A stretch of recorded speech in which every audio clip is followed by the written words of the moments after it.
was hitting the club. All right, Slocky Israel, we live now. That's when I had time to do it. This is hopefully y'all can hear me. All right, Psalms 83 and 3, it tells you about that. If you get to Judah 5, it gives you a little bit more clarity. But this is all crafty counsel. Okay, it's set up for us to break the commandments. Okay, hey, I'm not going to talk too much, but I just want to bring clarity to that point. Hey, I'm yielding the floor. Con. And the brother's right of what he said. That's a crafty counsel to get you to have to do all your life dwelling things on the Shabbat. Because that's the only day he's going to give you off. Because he tell you to relax on the first day. Don't get a jump start on your week and start, moving on Sunday. Get all that stuff done on Sunday. No. Do it on Saturday when you're not supposed to. Go shopping. All the sales are on Saturday. Because he wants you to do that.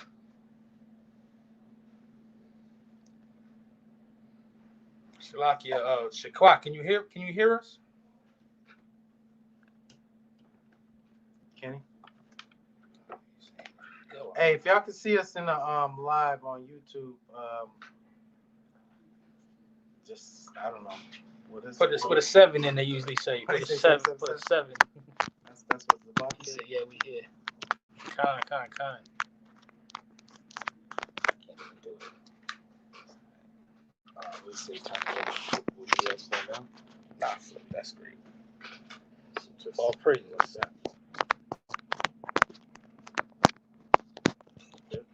Good. Yeah, so on the Shabbat, they're getting you to break all types of commandments. And when it comes to sin multiplies sin. One sin is going to bring you to another sin. That's right. And another sin. That's how it works. Even in these 10 commandments, I'm going to show you, and maybe about 2 other commandments. You break a commandment, you broke another commandment. It's real simple. If you break one commandment with a person, you broke another commandment with them because you didn't love your brother. So you broke one commandment, you pretty much broke them all. I got 7s in the chat.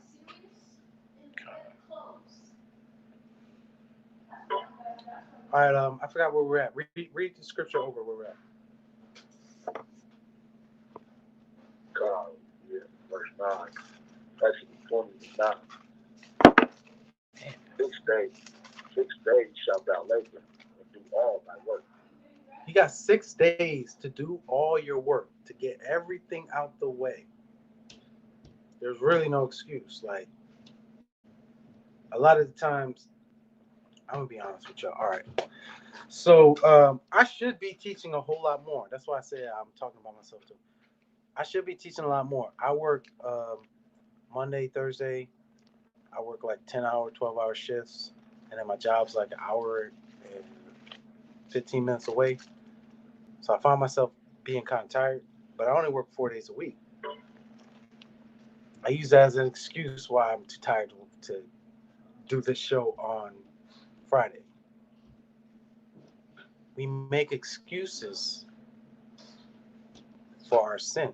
We make excuses for not doing what the Most High say all the time, even in Israel.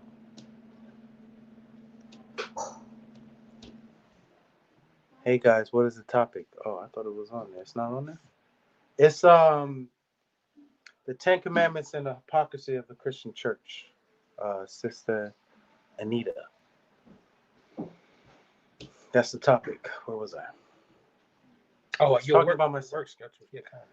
So, it's nonsense excuses why I can't teach a Friday class. I should be teaching all the Friday classes. I'm bumping y'all all next week. He doesn't know it yet. It's excuses why we don't do the things that we're supposed to do. Israel makes excuses all the time. Like, I can't do such and such because I don't have the time. Yeah, you have plenty of time. You playing video games. Or you watching some, you ain't even watching no basketball games. You watching old basketball games on TV. You're watching reruns on TV instead of doing what you already watched it. Why you not teaching? Why you not in the scriptures learning? Y'all were all blasting me for about my whole hour lunch. I don't know if it was this week or last week. It's probably both weeks. He does it all the time. Mhm. Of why I'm not doing enough. And I'm not. I need to do more. I need to teach more. And I understand that. We all need to do more. Not just me as someone who teaches SOT. Like you, the dude at home. Can I make this straight? Okay. Mute button for the sister, please. Hey, sister, mute your phone. Mute your phone. Mute your phone. Thank you. Thank you. The water. So I mean, we all need to stop buying, selling, and eating unclean foods. So it's required to keep the Sabbath. You know, it's funny. I don't want. We had this conversation Sunday about our group. You know what I'm saying? About us doing more. Doing more. You know what I'm saying? I was telling the other soldiers, man, we all gotta step it up. You know what I'm saying? Hey, listen, I ask this question all the time. Do you want the kingdom? You know what I'm saying? You gotta do what it takes. You know what I'm saying? You gotta put in that brick so we can build it up. And what we don't realize, the more bricks we throw in, the stronger your spirit gets. That's right. The more powerful you get in the war, the closer Israel gets to getting out of here. So you're really being selfish if you do anything but go hard for the Most High. You're being selfish. You want to go do paintball fighting on the Shabbat. You're being selfish.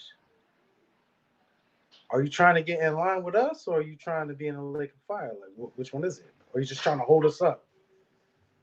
We trying to find whoever this 144 is to be superheroes. We need the Justice League. We need the Avengers, the real Avengers, to come in and slay these heathens and get us out of here. When I was at work, you know what they always say? I work 4 days a week, like I said. And they're always saying, oh, just 2 more days. I'm like, 2 more days. These 2 days, I get a couple of days off, and I'm right back to seeing your ass again. It's not 2 more days. It's till Yahushua come and get me the hell up out of here. So I never have to come back. It's not 2 more days at work. It's not 1 more day of work. No, you in captivity. This is years. This is the topic is in the title of the YouTube. Yeah, you're kind of late. This is hundreds of years of slavery. This is more than hundreds of years of slavery. We always think about our captivity like this is the only captivity. Mm-hmm. They've been doing this forever. That's how hard-headed and dumb we are. That's how stiff-necked we are. That we allow these people to constantly do this to us because things that are said to us, we don't believe. If you don't know your history, you're bound to repeat it. Obviously, we don't know our history because we keep repeating this. How many times have we repeated being in bondage by some low-life heathens? How long are we going to do that?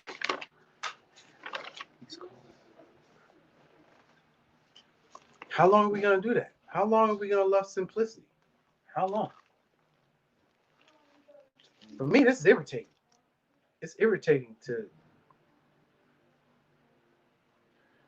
have yourself out of order and not realize, damn, I got myself out of order. I'm trying to appease people. I'm trying to appease myself. And one person that has given me life, has given me the golden ticket, I refuse to appease him. And that goes for all of you, all of us. I always speak about myself because when you speak about someone, they get offended. That's all of us. None of us are doing what we're supposed to do. If we were, we'd be out of here by now. Whoever says they're doing the right thing, you lying to yourself. You're not lying to us because we all know the truth. You're lying to yourself. You're not doing right. No one is good. I'm going on a tangent. Read on. God. It's Exodus 20 and 10. But the seventh day is the Sabbath of the Lord thy God. Read. In it thou shalt not do any work. Thou, nor thy son, nor thy daughter, thy manservant, nor thy maidservant. So you're not Nor even thy supposed to cattle. get like if some of us are lucky enough to have a maid, your maid is not supposed to be cleaning your room. Like, it's a wrap. They should have the day off also. Don't be selfish. Those of us who have our own business, if you can, be closed, bro. Don't force your brother and sister to be in sin for you to line up your pockets. That's evil. That's taking the Most High's name in vain also. That's off. Go ahead, Ken. God. Nor thy cattle, nor thy stranger that is within thy gates. I don't want to say you want me to read. I don't think that be here too. For in 6 days the Lord made heaven and earth, the sea, and all that is in them, and rested the seventh day. Read. Wherefore the Lord blessed the Sabbath day and hallowed it. So he blessed the Sabbath day and made it holy, made it a special day for you throughout the week. Something to look forward to. Brothers look forward to going out at camp and doing the work. It's not really work. It's a pleasure. 5 points is dusty and nasty. You got demons over there. You got demons that clock in. Oh, them brothers are coming. Time to clock in. Yeah, they do. And they there like clockwork. They never late for their job. Demons are never late. They always on time. And they do overtime. Gladly. And they bring other spirits with them. Constantly. But it's not work because you're there with your brother when you're doing the work in the Most High. Like, if I don't go to camp 1 week, my weekend seems kind of short. On the week that I don't go to camp, I'm like, damn, what did I do this weekend? Weekend's over. I didn't do nothing. I didn't do nothing. But when I go to camp, I feel like I had a good weekend because I sat medicine. Just the word. When he says his children hear his word, his sheep hear his word. If you can listen to the Bible and it's not disturbing to you, it's peaceful to you, stick with that because you are a sheep. Some people, as soon as you start reading a Bible verse, they get mad. I got a coon at my job. He always want to try to talk to me about the Bible because I got my fringes on. You know, he a pastor preacher. I don't know, one of those things. And he always trying to get into about the scriptures, but he never brings the scripture out. But as soon as I pull out my sword and I read one thing, he's angry because they're angry at the Most High because it's Satanists. They're Antichrist. If the Bible bothers you, you're an Antichrist. If somebody reading the Bible to you makes you upset, you're an Antichrist. If you hear a camp video and you mad, just because you hear what the brothers are saying, all they doing is reading the Bible. If you're getting upset about that, you're an Antichrist. Because I'll throw on Joel Osteen, put the volume all the way up, and you'll have no problem with it. Because he ain't saying shit.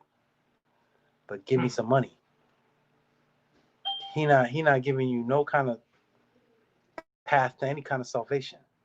Creflo Dollar, what's the other fat one, the sodomite one? TD Jakes. TD Jakes. What's the dead one's name? The dead one. One of them died of AIDS. He was molesting kids or something. I don't know. One of them. They're not giving you anything. But he said, who's the dead one? Is that your own? Who's the dead one? Yeah, I don't know. One of the dead ones, he was molesting boys. He was like a homo. Hey, all of them dudes be molesting boys. Them Catholics, Catholic schools, them yeah. Catholic churches. Go ahead, brother. Sound like Malachi. Yes, that sound You like talking about Eddie Long? Eddie Long, yeah. Oh. Eddie Long, that sodomite. Hey, Shalom, man. He actually had a church by the old Feast spot. That thing's been closed for 2 years now, I think. He been there for 2 years? I don't know who that is. I'm not from down here. I don't know who that is. I heard people talk about him, but I don't know. Yeah, some sodomite. Hey, Shalaka, before we move on, if you don't mind, I want to bring this out real quick. All right, this is the book of Exodus, chapter 31, and verse 16. This is still talking about the Sabbath day. So it says, wherefore the children of Israel shall keep the Sabbath to observe the Sabbath throughout their generations. So throughout it says the children of Israel. Not all Israel is Israel. So not all of us are gonna keep the Sabbath. Some of us are meant for the slaughter. Go ahead. Throughout their generations, just like keeping fringes, they tell you that you ain't got to keep fringes no more. You know what I'm saying? But it says throughout your generations. It's to keep the Sabbath throughout our generations also. We have to take knowledge of that. You know what I'm saying? That's to this day. So it says for a perpetual covenant. Perpetual. That means a forever. Never ending covenant. That means in the kingdom, you're gonna keep the commandments still. Go to Matthew 5 and 7. You were done? No, I wasn't done, but I can go to Matthew. No, we'll go right back to your point right after this. Just go to Matthew 17 real quick. I'm saying the same thing. No, 5 and 17. Con, the book of Matthew. That's what you want? Yeah, but I think not that I come to destroy the law. To heaven and earth. Find that. Book of Matthew, chapter 5 and verse 18. For verily I say unto you, to heaven and earth pass, one jot or one tittle. A lot of people, they say not a lot of people because it don't make sense. Some people say, until Yahweh shall come, you have to keep all the commandments. No, when he come, you're going to still keep the commandments. That's right.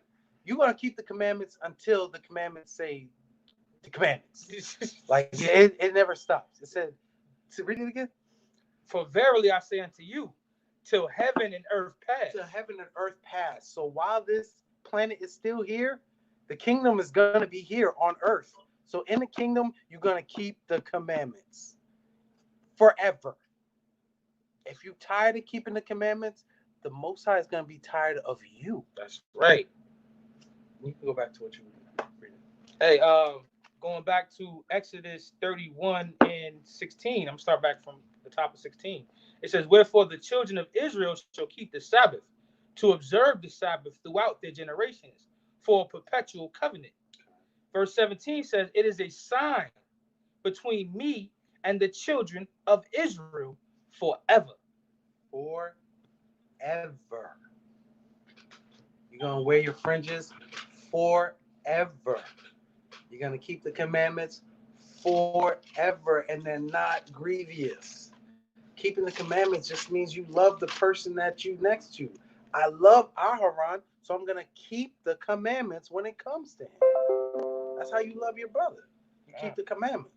You love someone by keeping the commandments. You love them by not stealing from them. You love them by not taking their wife.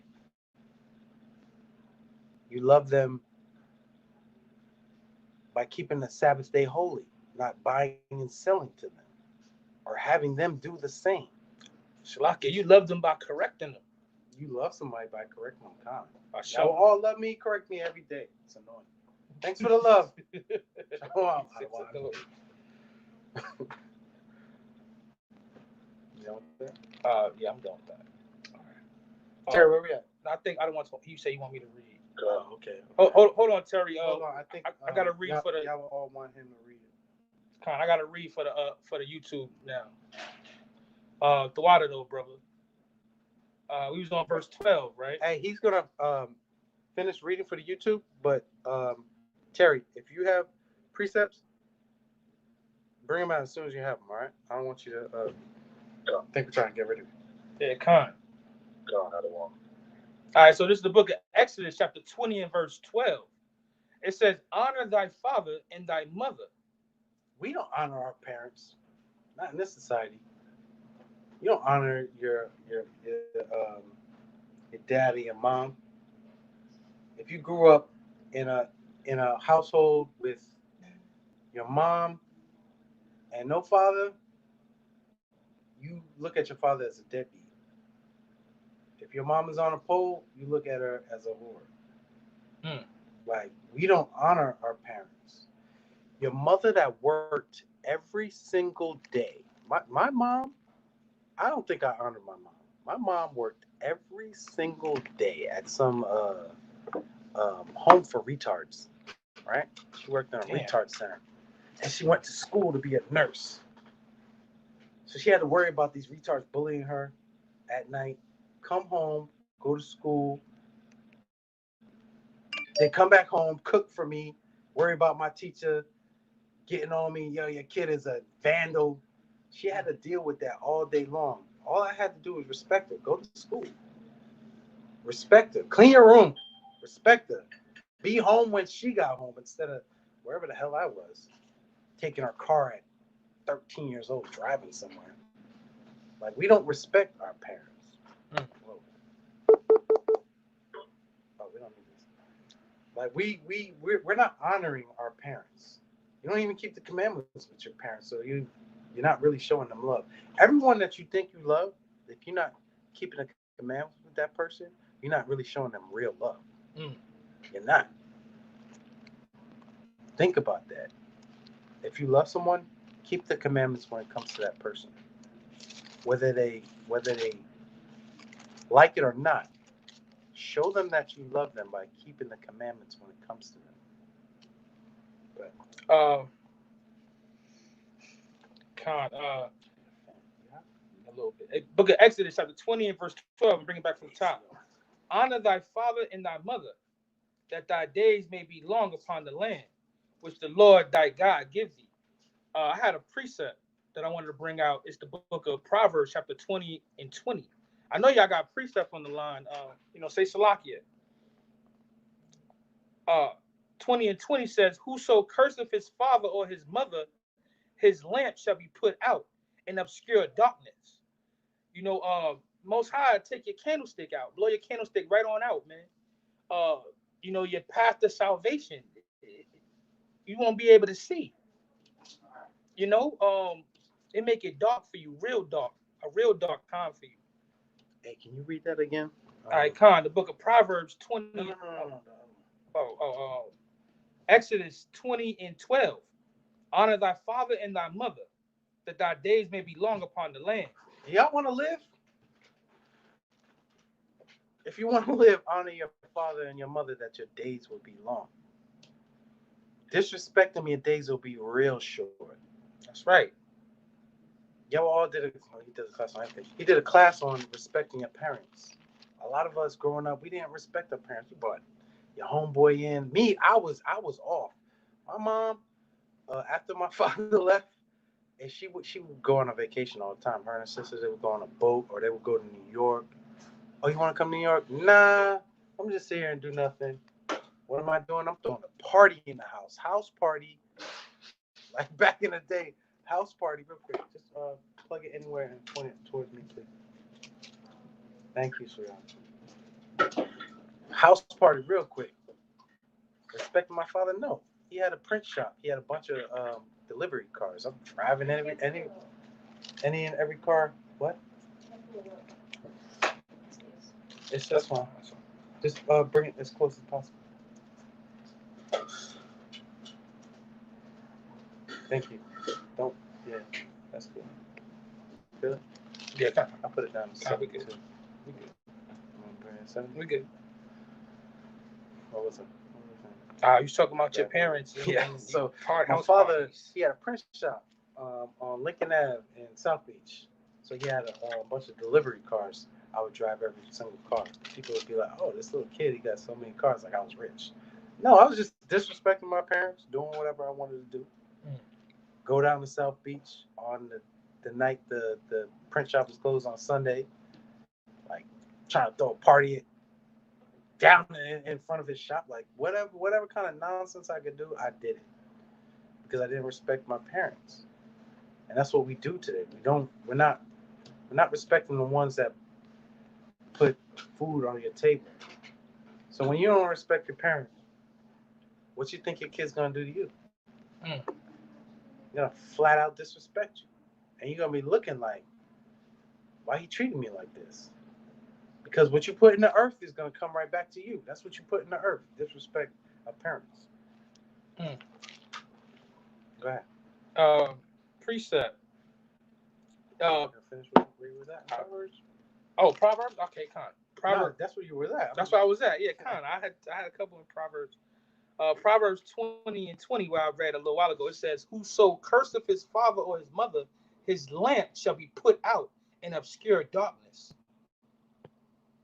So I was just talking about that. You want to add anything to that scripture? Con, read it again. Whoso curseth his father or his mother, his lamp shall be put out in obscure darkness. So your lamp, your light is going to be put out if you're cursing your parents, if you being unjust when it comes to your parents. It's not a good thing. Got more precepts. If you want. Yeah, for sure. Go ahead, brother. God, this Sirach chapter 3, verse 8. It reads, honor thy father and thy mother. Honor thy father and mother, both in word and deed, that a blessing may come upon thee from them. Listen to what it says in word and in deed. Mm-hmm. Don't just say, I love you, mommy. Happy Mother's Day. Happy birthday. Be there for them when they need them. When I was, I don't know if it was 11th grade or 12th grade, my grandmother came to live with us. She was doing real bad. She was basically bedridden. She couldn't eat or do anything. They put a tube in her mouth to keep the saliva from choking on her. I would skip school to stay home with my grandmother. You know, I'm thinking I'm doing good by my grandmother. I'm failing, but I'm doing good by my grandmother. Until me and my mother, we couldn't really deal with it anymore because it was a lot. You know, she had to work or she was tired because she was the only parent, and we wound up putting her in our home. She died like a month later, 2 months later. I say that to say, try harder. Like, someone gave their life and blood for you to come up. When they're in a stage where they need you to do the same, you do the same. Because when you do the same, you're showing honor to the Most High, not just that family member. Because He gave you that family member. He gave you that opportunity for someone to take care of you. Give it back. God. Don't be a taker. You have to give also. Don't be selfish. Like, it was selfish of me to want to, damn, I got to stay home with grandma. Or I could go play basketball with the boys. I got to stay home with grandma. Or I could take this fake idea and run in a club or run a strip club real quick. Like, there are things we got to change in life. Like, it's pointless to be a selfish human being because the Most High is watching everything you do. You're not getting away, especially us who say we're Israelite, we're not getting away with any of this stuff. Like, all right, I might have did something in secret, but it was a secret between me and the Most High. And therein lies the problem because He's judging you. All these other people that didn't see it, all they could do is say, well, you're a jerk or you're a half. But He's going to destroy you for it. Everything you said, everything you did is going to come to the forefront. I think the brother was saying, who was that, Terry? That was Terry. Terry, were you finished with your precept? God, another one. Okay, go ahead. Hey, Salaki, just what Adawan was just saying, just like the same thing in Israel also, you know, if your parents, if your mother, your grandmother, your father, your uncle, somebody who's over you, you know, is not in this truth, that don't mean you got to disrespect them at all. You know what I'm saying? You still got to honor them as somebody who raised you up or was part of your life or then instilled some kind of something in you, then taught you a lesson about something, taught you how to ride your bike. There's something for you in this life. You still got to show them that respect. You know what I'm saying? Find a different way to show them. Show them by your deeds. You know what I'm saying? Keep pushing forward in this truth and in your works and in sincerity. And hopefully, you know what I'm saying, you're planting seeds by doing so. God. That's how I'm moving with my mom's. You know, my mom's was a Christian pastor. And you know, I'm just trying to show her every time I talk to her, you know what I'm saying? We didn't have a real deep love relationship. Like, I love you, I love you, I love you. We didn't have that kind of thing. But now when we talk, you know, it's more of a, yo, I love you, mom, I love you, son. Because we have a better understanding now. And she's not in the truth, but she listens to me now. At first, she didn't want to hear nothing. She thought I was one of them dudes just yelling at people on the streets all the time. Like, that's you're just one of them angry people on the streets. But you know what? You know, the Most High is doing His thing, and that's what you got to realize. You know, somebody might seem like they're never gonna come into the truth. The Most High makes that decision. You don't make that decision. Slakia, y'all always just saying this. I don't want to put the woman in a bad light, but not everybody comes into the truth at the same time. That's right. Like, you being selfish if you think that because you came in the truth that the next man or the woman or whoever is in your life, the person you have a relationship, that they don't have a chance. Just because you came in the club at 9 o'clock doesn't mean they can't come in at 11:30, 11:59. That's right. Like, we gotta. I have to stop saying that because I say it all the time. I said it in the last video. Somebody got to be 2/3. How do I know that brother was 2/3? That feminine brother we were dealing with on the last video. That was wrong of me to say that. Mm-hmm. And even somebody said that in the comment board. I didn't go against what he said because he was right. We shouldn't say that. Like, give him a chance. I don't know who I was talking to. I forgot who it was. A brother in Sakari. No, he wasn't in Sakari. It was two brothers that were visiting Sakari. Okay. One was a rapper. The other one was a producer. Am I saying that right? Did you talk to them brothers? No, I didn't talk to them. One of them came in the truth, and the other one wasn't in the truth. Mm-hmm. And they were like, almost came to blows because of it. Yeah. And later on, the brother realized the other dude was right. And he came into the truth. And it was both at that Sakari thing with us. Hey, all praises. All praises. So you can't, just because you came into the truth, don't be selfish. That's what Paul was saying about the Southern Kingdom. Just because you circumcised doesn't mean that these other brothers can't come into the light of the Most High. Stop being selfish, Israel. We a bunch of selfish, stubborn. Read on. Selfish and stubborn people. I think we kind of covered that. You want to stay on that and move on? No. All right, Con. Going back to Exodus chapter 20 and verse 13. Thou shalt not kill. Thou shalt not kill. You would think that a Christian would be able to deal with that, right? But your pastor doesn't really believe in that. Because what? A lot of these dudes say a woman's body is a woman's body, right? So she go to Planned Parenthood and off that baby. Thou shalt not kill. It doesn't say thou shalt not kill unless you don't feel like having that baby. It doesn't say that. It doesn't say thou shalt not kill unless that brother did something really wrong to you. And here I am being a hypocrite. Because I'm going to be honest with you. Let me not say that. Hey, listen, man. All of us done been some things before we came into the truth. You know what I mean? We done had some situations. And now that we come into the truth, we have to understand these scriptures is coming alive. You know, it affects your spirit differently now. Now that you come into the knowledge of the truth, you would not, you know. The fear of the Most High is a scary thing, bro. It is, kind. Because it's just salvation that you're looking at. It could be a brother that you really have a real issue with. You got a real issue with this brother. And in the world, you'd have been in this city. As soon as you found out, he'd been in the back of a van. Can't do that no more. I gotta fear the Most High now, don't I? You know, because I'm going somewhere I don't want to go. Hey, I wanted to bring out a precept real quick though. Thou shalt not kill. Thou shalt not kill, but we on the block killing each other for sneakers. That's right. Or because I know he got 5 pounds in his house. We can just get that real quick. What is 5 pounds? What you gonna make off that? 15 grand? Like what are you really gonna do with that?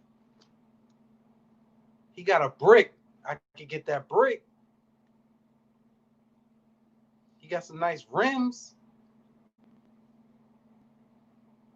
I could get that.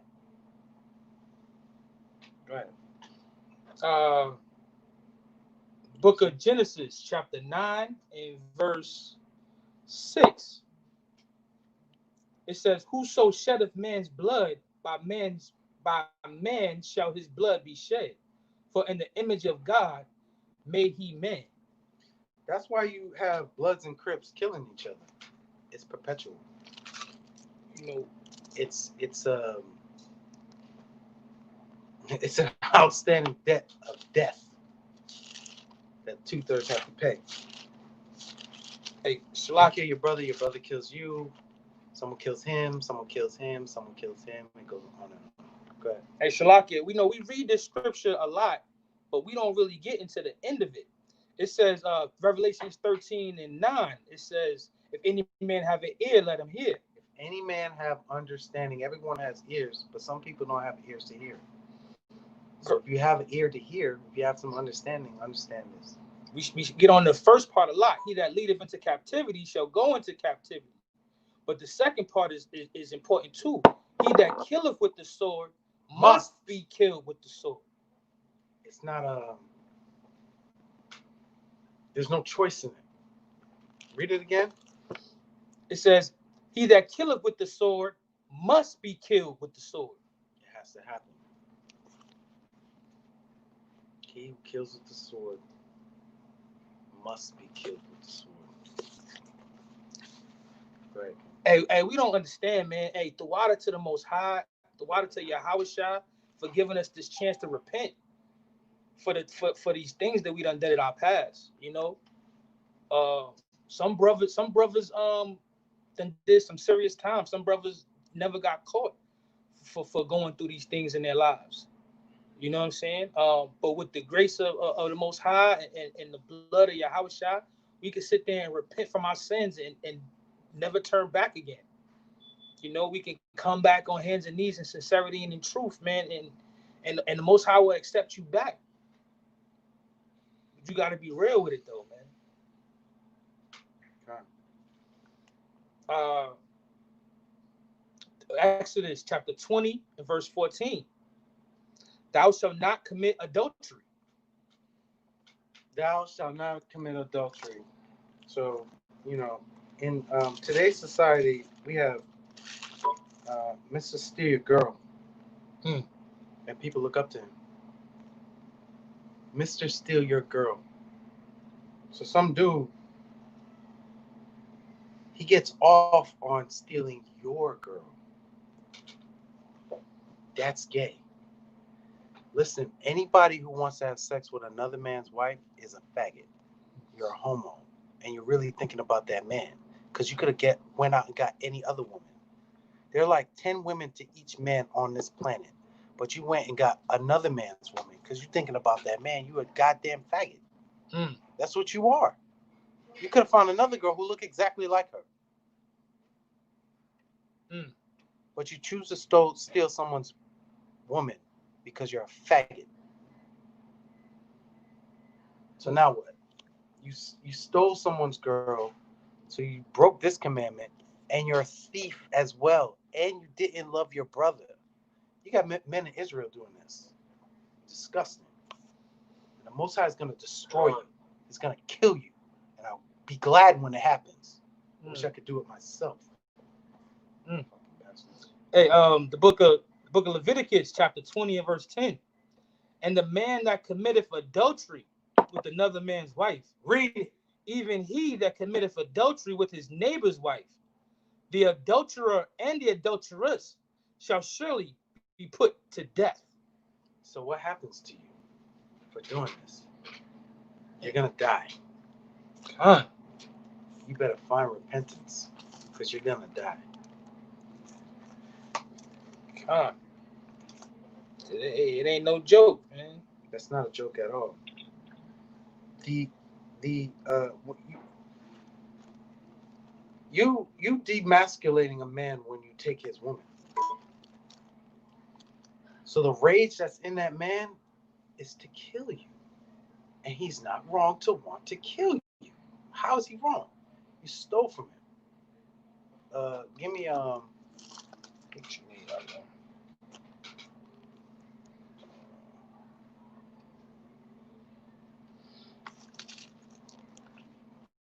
I got something while you looking. Let me see if what you looking for. Give me Proverbs 18:22.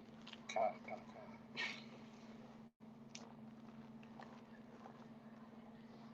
Proverbs 18 and 22. Yes. When you commit adultery, when you take someone's woman, you stole from that man. You literally stole from him because that's his. Read it. Book of Proverbs, chapter 18, verse 22. Whoso findeth a wife findeth a good thing. So a man finds a good thing and you decide to steal it. Your brother finds a good thing and you decide to be a jealous bastard and steal it. You deserve death. And I hope it comes to you. Read. It says, and there is and obtain a favor of the Lord. So he obtained favor from the Lord. He found a good thing. And you decide you want to take something that the Most High gave to that man. You want to take it? Who do you think you are? That's right. Who really do you think you are? You're a coward, is what you are, and a faggot. Go on. You're done with that. Go on. Yeah, there's one more thing I wanted to read, if you don't mind. The book of Malachi, chapter 3, and verse 5. It says, and I will come near to you to judgment, and I will be a swift witness against the sorcerers, and against the adulterers, and against... Hey, you out here false teaching? Read again. And I will come near to you to judgment, and I will be a swift witness against the sorcerers. You're a goddamn sorcerer. You're preaching something and not doing that. You're doing the opposite. You're a sorcerer. You're a liar and a thief. You give people false doctrine to get your way. Mm-hmm. You're preying on people. You're preying on them. You're trying to steal from them, rob from them. Like, you deserve that. Read it. And I will come near to you to judgment, and I will be a swift witness against the sorcerers and against the adulterers. All you adulterers, he's going to be a swift witness against you. No, swift means that means he's not going to take his time. Oh, yeah, he did it. Yeah. Off with your head, real quick. Con, it's Go ahead. What was that precept? That's Malachi 3 and 5. The water. Yonder bar. You want to go back to us? To Exodus. Get 3 laws real quick. 3 laws, I think. Got a lot. Okay. It's all on my phone though. Oh, not something else. Verse. Back to Exodus chapter 20 and verse 15. Thou shalt not steal. Thou shalt not steal. That means you shall not take what is not yours. That's right. If it's not yours, don't take it. You learned this in pre-K, not even kindergarten. Don't touch what's not yours. You a damn thief. That's his car. That's his woman. Those are his kids. That's his PlayStation. It's his house. Whatever it is, it's not yours. What's so hard about that? You live on a planet. It's like abundance of everything. Why do you have to take what's not yours? because you're a damn Satanist and a bastard. And the Most High is going to kill you. Hey, Salakia, you know, this is not just actually, it is you actually taking from your brother, but it's not just that. It's dealing falsely with your brother too, man. You know, using guile and using deceit, you know what I'm saying? And you know, trying to get a jukes going on and, you know, trying to scam somebody. You know, we go to Leviticus. We got a lot of that in Israel. Y'all got to stop. Y'all got to stop. Because you're going to force Israel to be cardinal, and then we're all going to be in the ditch. Dang. The book of Leviticus, chapter 19 and verse 11. You shall not steal, neither deal falsely, neither lie one to another.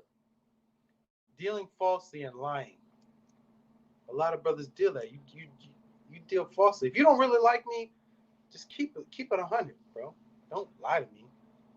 Have me thinking that I could trust you, and I can't, because as soon as I turn my back, you in my bag,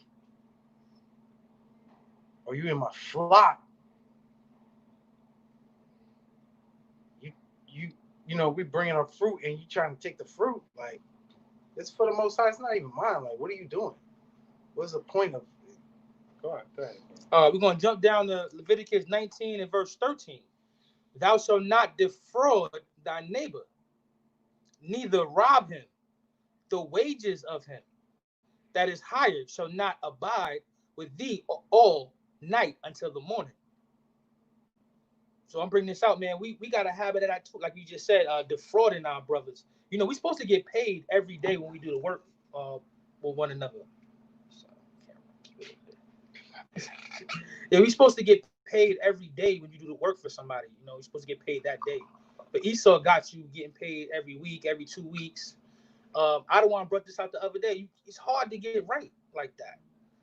You know what I'm saying? So the scriptures is telling you, man, we can't defraud one another. We can't deal falsely with one another, you know, and we can't rob him. That's part of that crafty counsel. Yes, kind. When I was in South Florida, I had a lawn service. I tried to. That bothered me that I was paying these guys per week. So I tried to pay them per day, as long as I could. I couldn't do it for too long. But I tried to pay them per day. Because it's hard for a brother to live like that. Like, you got to build. Your lights is getting turned off today, but you got to wait until Friday to pay a bill. What you gonna do? I mean, that's a difficult situation to be in. Hey, when it come down to righteous, when it come down to dealings, at the end of that chapter, Leviticus 35, Leviticus 19 and 35 says, ye shall do no unrighteousness in judgment, in measure, in weight, or in measure. If you're counseling someone, you got to be right by that counsel. You dealing with somebody's personal life, you got to be right. You can't go in there like a goddamn vulture trying to take off the sick and the helpless. Those who are looking to you for spiritual guidance. Everybody on this call is looking for some kind of spiritual guidance. I'd be wrong to take advantage of it. We got to stop doing that, Israel. We got teachers out here being goddamn vultures to people in the truth. Hey, Brother Yaqua posted this scripture. I'm going to read it for y'all real quick. The book of Sirach, chapter 20 and verse 25. It says, a thief is better than a man that is accustomed to lie, but they both shall have destruction to heritage. Lying is just as bad as stealing. But you're a thief, you're a liar. But at the end of the day, they both going to be destroyed in their heritage, man. It's both destruction. Both are woe. Yeah, You know, go sing that Black Rock. Yo, every time I think about that song now, right? Because I can't even front to be real. It was bumping back in the day, like when I wasn't in the truth. I'm like, oh, like whoa. But now that I'm in the truth and I'm hearing it, and I know woe means destruction. And think of everything he said in that song. Everything. And it was really, all of it was woe. Leads to destruction. Yo, man, that's deep. It's deep, man. Yo, all the music that we have in the industry is to the detriment of our people, and it's sad because all of these people, when something like Black Lives Matter start, you know, they all want to be Mr. Nice Guy or something. They all want to say something positive.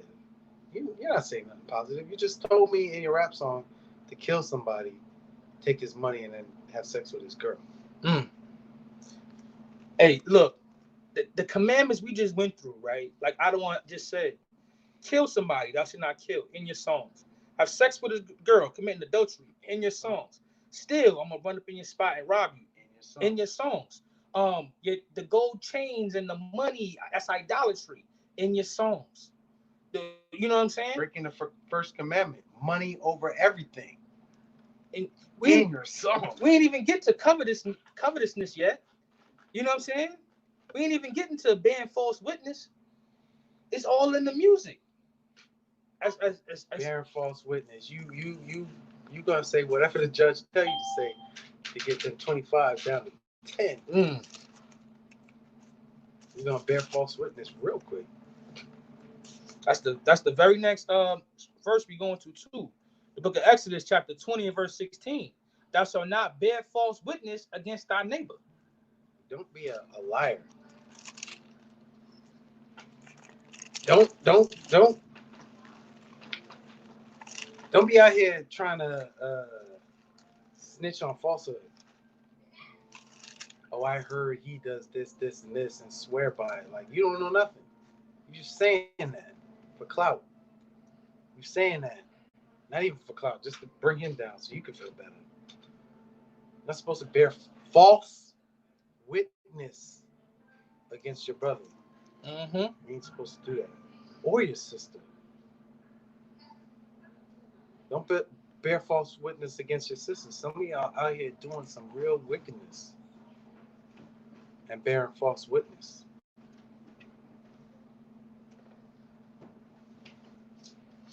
Just so we can bring this out, just to show who your neighbor is. Leviticus 19 and 17. They shall not hate thy brother in thine heart. They shall not in any wise rebuke thy neighbor and not suffer sin upon him. So that verse 18, that shall not avenge nor bear any grudge against the children of thy people. So thy neighbor, thy brother, thy children of thy people, that's all the same thing, man. This is what we dealing with. That's the precept for that. I know that last part is really hard. Not to bear a grudge when someone steals from you or disrespects you, shows you that they disloyal, they don't love you. It's hard not to bear a grudge. I'm right there right now as I'm talking to you. I don't know if y'all notice. Half the stuff I'm saying, I'm getting emotional about it. Like, I'm right there. Like, having to forgive someone that you don't really want to forgive because it's your salvation. It's not theirs. It's your salvation. So now you're at a point where, all right, Joe, how much do I hate this man? Am I really going to take a trip to Ohio, or wherever the fuck you live? Or are you going to find some way to deal with life as it comes? Because the Most High gave you this burden to bear. How I had to deal with worse. You got to deal with what you got to deal with. Can you forgive your brother for it? Or do you still want to just off with his head? Something you all got to struggle with it, whether it was in your past or it's in your present or it's in your future. But you got to learn to forgive your brother. Sometimes you got to forgive brothers that don't even deserve it, bro. They don't deserve it because they still doing the same wickedness. So you got to forgive him and just learn how to deal without him. Like, are you forgiven? See in the kingdom. Go that way. I'm gonna go this way. Because what else you gonna do? Just bear grudge forever and be destroyed? And destroy those who are under you? Like, should you just put a blotch on Israel or whatever camp you're with and to deal with some nonsense? And you know what? My bad, Shalaki. You know what we do in Israel too? Because this scripture right here, 16, that I've noticed since I've been in it, it's a lot of slandering. It says they should not bear false witness against our neighbor. What does Israel do, man? They get online and they say, "Oh, this brother's wicked. He's doing this, that, and the third. Oh, this camp is wicked. They're doing this. Oh, don't even deal with camps because camps are doing that. And we don't. Most High never told you to deal with camps. You slandering, not even knowing the whole matter. You out there backbiting brothers, backbiting sisters. You putting people's situations on blast, not even knowing the whole matter. This is part of this law right here. Thou shalt not bear false witness against thy brother. You don't even know. First of all, you're supposed to establish a matter with 2 or 3 witnesses. You know what I'm saying? Then there's a procedure with everything. Go to that person. You know what I'm saying? Go to the elders. There's a procedure with all of that. But you running to Facebook, you running to Instagram, you running to YouTube to do a whole breakdown on how this brother is wicked over here because he might have or might not have done something that you don't agree with, or a female might have told him that they did something that you don't even know anything about if it's true or not. You know what I'm saying? This is against the law. Okay. Psalms 101:5 says, "Whoso privately slandereth his neighbor, him will I cut off. Him that have a high look and a proud heart will not I suffer." You in your pride, man, doing that type of stuff. You want to say something? Oh, I thought you. Now I was looking for something else because that's a deep topic, man. The brother's right. You're slandering your brother. You don't even know the whole ins and outs of the situation. You going off, and people just become fans of it. Mm-hmm. Like once I hit Facebook, everybody got an opinion about something, and you know nothing. You don't even know the people that it's about. You just seen them on YouTube, like you watching a soap opera or something. And that's how Israel take it. Like, what's the juice of the day? Let me look on Facebook. Let me see what's happening with this camp so I can have a reason to hate them more. Not knowing that whoever you learned that you're an Israelite from, they learned it from someone who learned it from someone from a camp. Like, that's where it came from. Like, you learned it from one West somehow. Somewhere down the line. Or even if you didn't learn it from somewhere. There are camps in the Bible. There are camps in these scriptures. That's right. How you think? What do you think Yahushua was doing when he was going out to the people? He was going out to dusty ass 5 points. Camping. That's right. That's what he was doing. He was camping, man. Y'all quiet. Y'all good on the chat? Y'all quiet. Y'all all right? Are we still on? We're here. Okay. You Haiti? Them no. What is that? You Haiti? Hello. No. I don't know. Don't taste this Hebrew. He's always on, man. I like that brother though. He's a good brother. I don't know. We can keep it moving if you like. All right. This is the last out of these. Exodus 20:17. Thou shalt not covet thy neighbor's house. Thou shalt not covet thy neighbor's wife, nor his manservant, nor his maidservant, nor his ox, nor his ass, nor anything that is thy neighbor's. Whatever belongs to your neighbor is for your neighbor. Why do you even want it? Like I said, like that's some kind of homosexual thing that's in your brain that you want what is for your brother. Why do you want that? That's not yours. What do you want his children for? They're not yours. What do you want his wife for? She's not yours. Why are you jealous of his clothes? You want to wear his underwear? Like, what is really... Seriously, like, what the hell are you thinking? He got a nice car. Okay, go get yourself a nice car. Or a decent car. Go get yourself something. Don't covet what's the next man. It's not yours.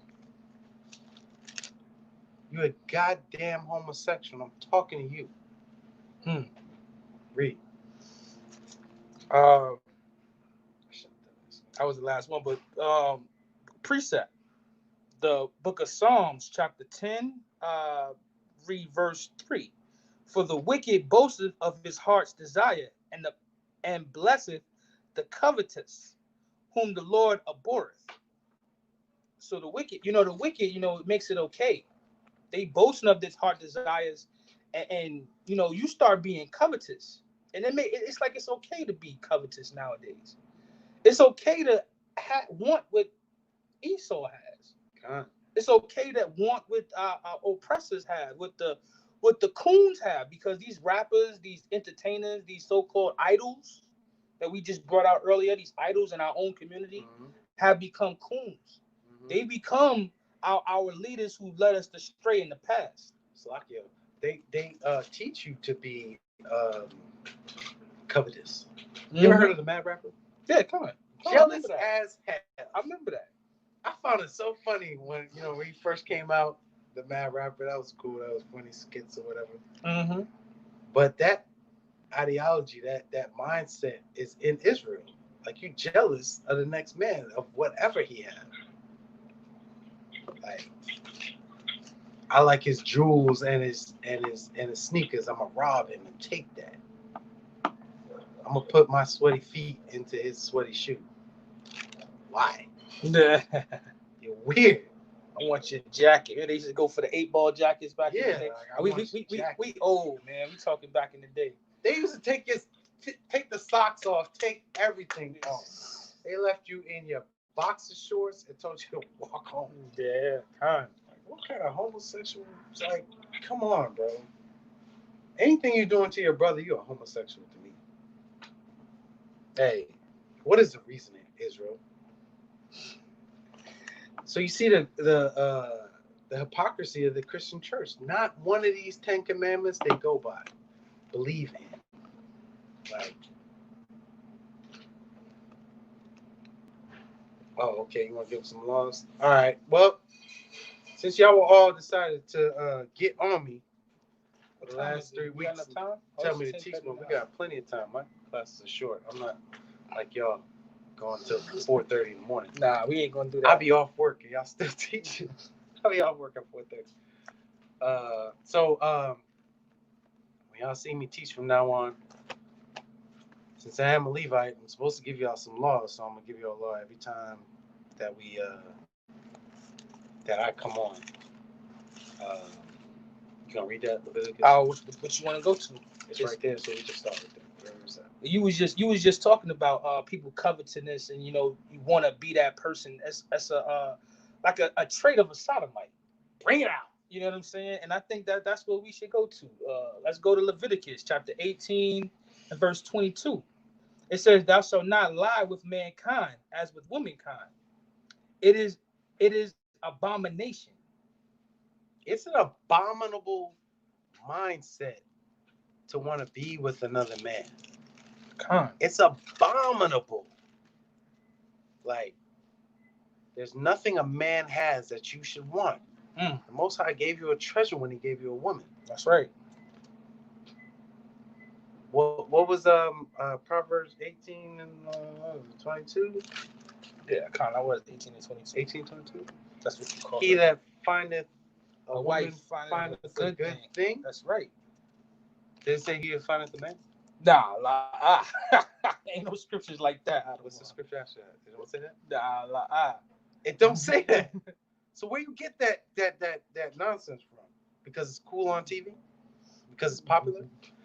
Yo, Israel go with whatever's popular. Whatever everybody's saying, I'm gonna say it too. It's all right. I have a dude that I used to be friends with. He used to be my best friend, right?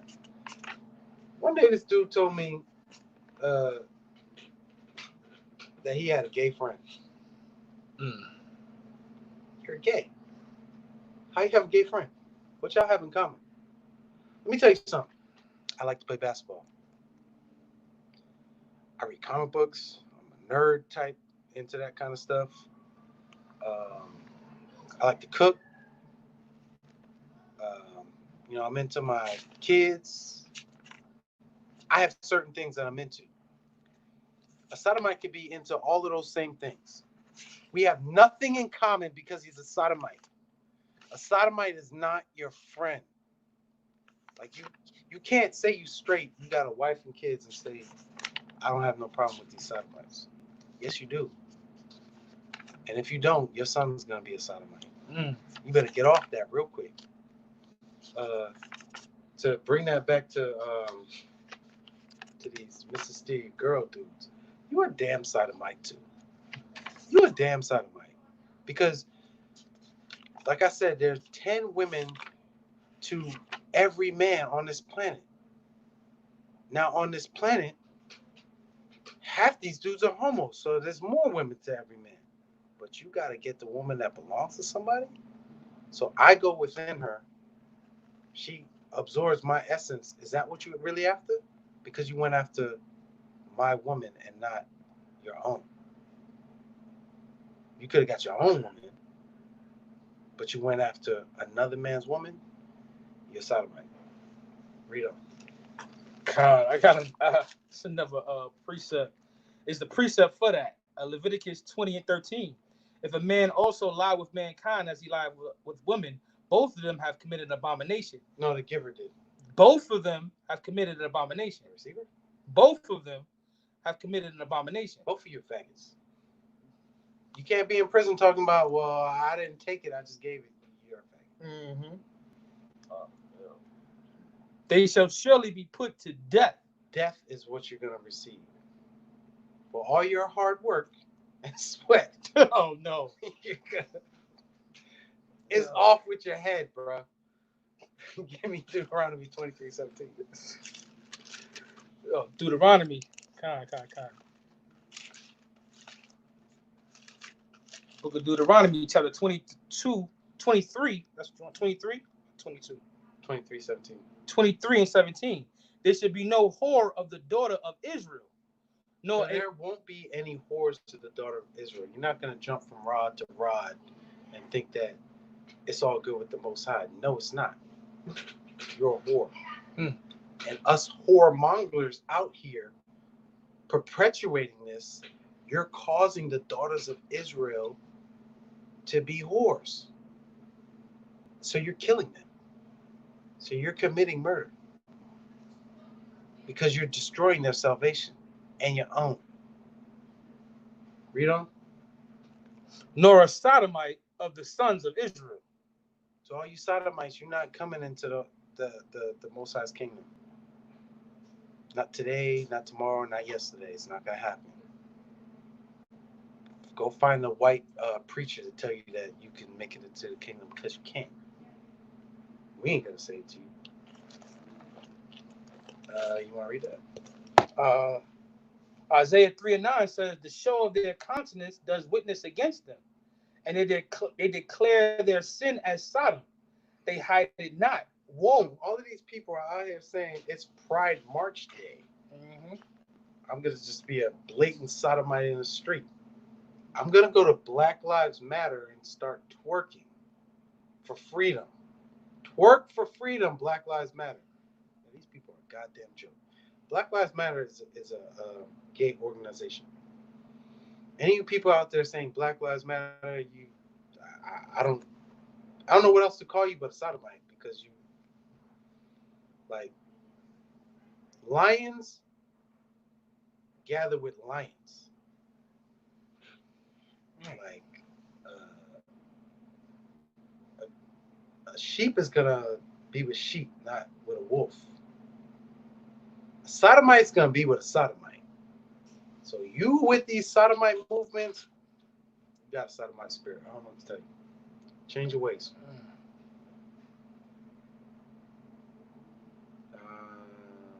So we. So I can appreciate. All right, go ahead. Wait, before. All right, actually, go ahead. Go ahead. No. Go ahead. 1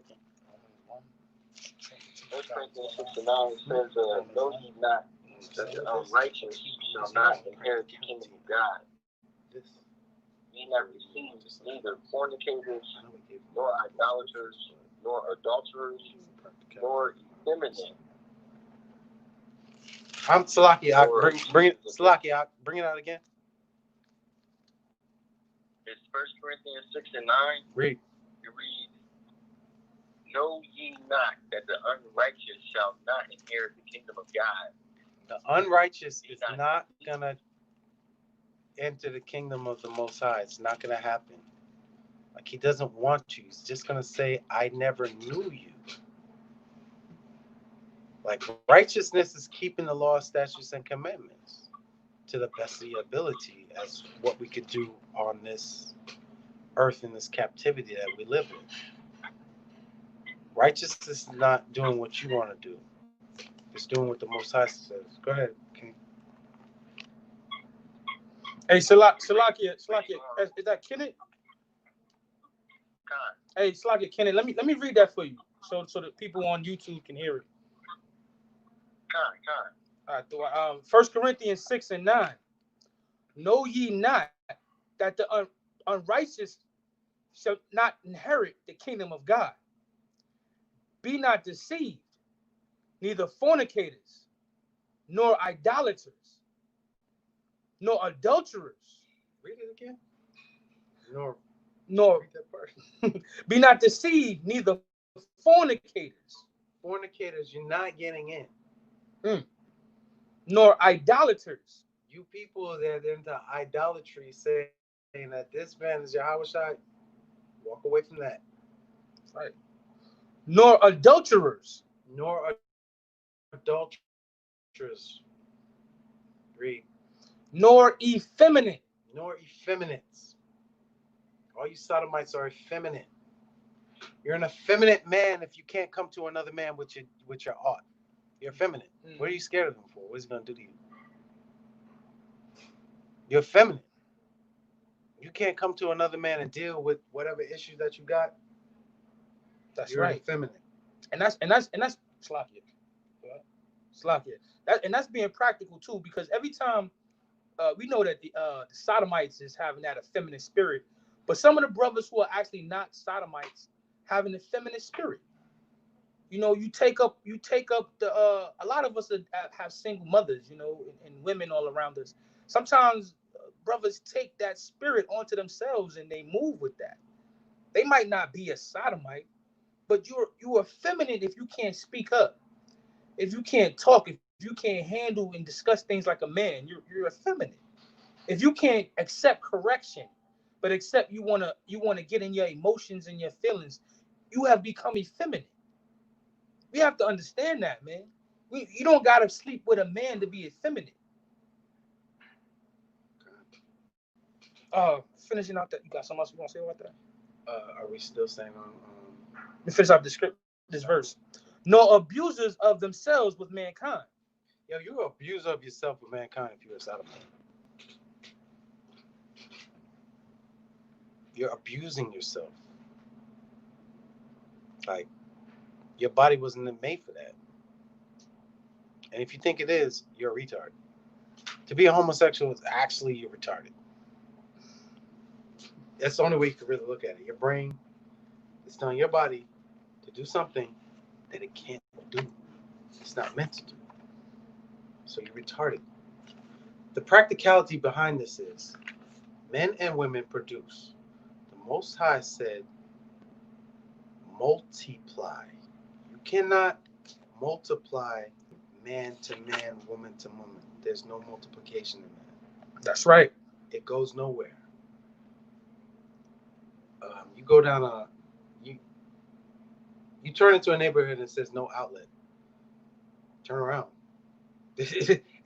You're not going nowhere there. It's a dead end. Being a sodomite is a dead end. You can take all the sodomites on the planet.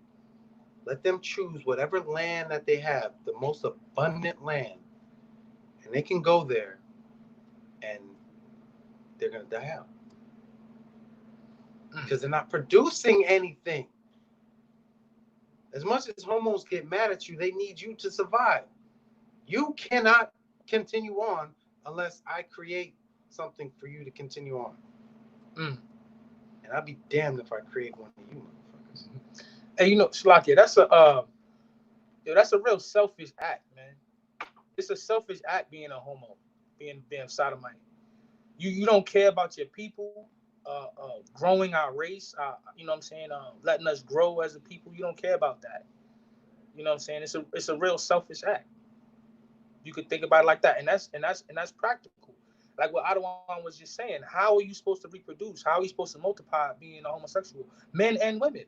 Nowadays they have it so make it so easy that you could just adopt. You could take somebody else's child. You know what I'm saying? Some women go and sleep with a man that get pregnant and have a child and raise him with another woman.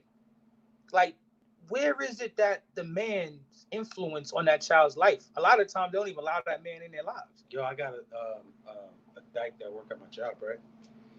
She married to another dyke, and they looking to have children. Mm. And she said she don't want to know who the father is. She don't want him to be a part of the child's life. Mm-hmm. Huh. So you, as a woman, are gonna raise a young boy to be what? He got two mothers and no father. What is he gonna be? If he's not a faggot, he's gonna be effeminate. You can't teach. I don't care if you're the brutish, dykiest dyke. You can't teach a man how to be a man. You still have female tendencies. You're still a woman. As much as you practiced your walk, because they do that. As much as these dykes are nasty. They forget about hygiene. For some reason, they equate no hygiene with being a man. I don't know what it is. They don't do that. To try to be more like a man. But how are you going to teach a man to be a man? How do you teach this young man to grow up to be a man if he doesn't see one? He just sees you. Or two, I was watching Law and Order yesterday. I think it was yesterday or today. Watching Law and Order. Two homos had a daughter. What are you going to teach her? How to be a woman and to take care of a man? You don't even want a woman. How do you have a daughter? How did two homosexuals adopt a girl? In what world does that even make sense? The world that Esau is running. You don't want a woman, but you adopted a little girl. No sense at all. Google phone as you come in. People start asking me questions. Yeah, if you got any questions, can somebody please? Oh, they did. Why the soldier Araya? Huh? You asking questions? Yeah. People want to ask questions. Call in. All right, go ahead. I guess you're telling us to shut up. No, it's just people want to have some questions they want to ask. Hey, these laws are important, man. Hey, we're based in Atlanta, and I know sodomites is all over this country, but we're dealing with them all the time in this city. You know what I'm saying? I think it's important to bring all of these laws out. You know, we're not going to bring all of them out right now, but when we dwelling on this right here, we tired of seeing our people like this. We tired of coming down to 5 points and seeing men dressed like women walking up and down the street. You know what I'm saying? Women looking like men, raising young boys to be effeminate, like we was just talking about. It's the crazy thing about it is the police hunt us, men. You know what I'm saying? Maybe they do hunt the effeminate. I don't know. I don't think so. I don't know, because the dude I just seen, I don't think that's fun. They killed the other day. Seemed to be an effeminate dude, but I can't think of his name. The dude they shot with ketamine. They knocked him out and they shot him with ketamine. What? And he ended up dying. He was just walking home. Somebody posted his name in the chat. If y'all know, I can't think of it right now. But the brother was walking home, and he was singing. He had his headphones on. The police ran up on him. They choked him out, put him to sleep. Wait. Where did the police get that from? No. The police ran up on him, choked him out, put him to sleep, called the ambulance. The ambulance came and they gave him ketamine. Not McLean. That's not his name. I can't think of it. The ambulance. The EMT workers gave him. EMTs are allowed to do that to people? They did it to this brother. Yeah, doctors, how they do that? It's on my computer and my phone. Allergic to that. Hey, that's what they did, and he died. He died on the way to the hospital. Elijah McClain, Thawada Yaradan, and we have real things to worry about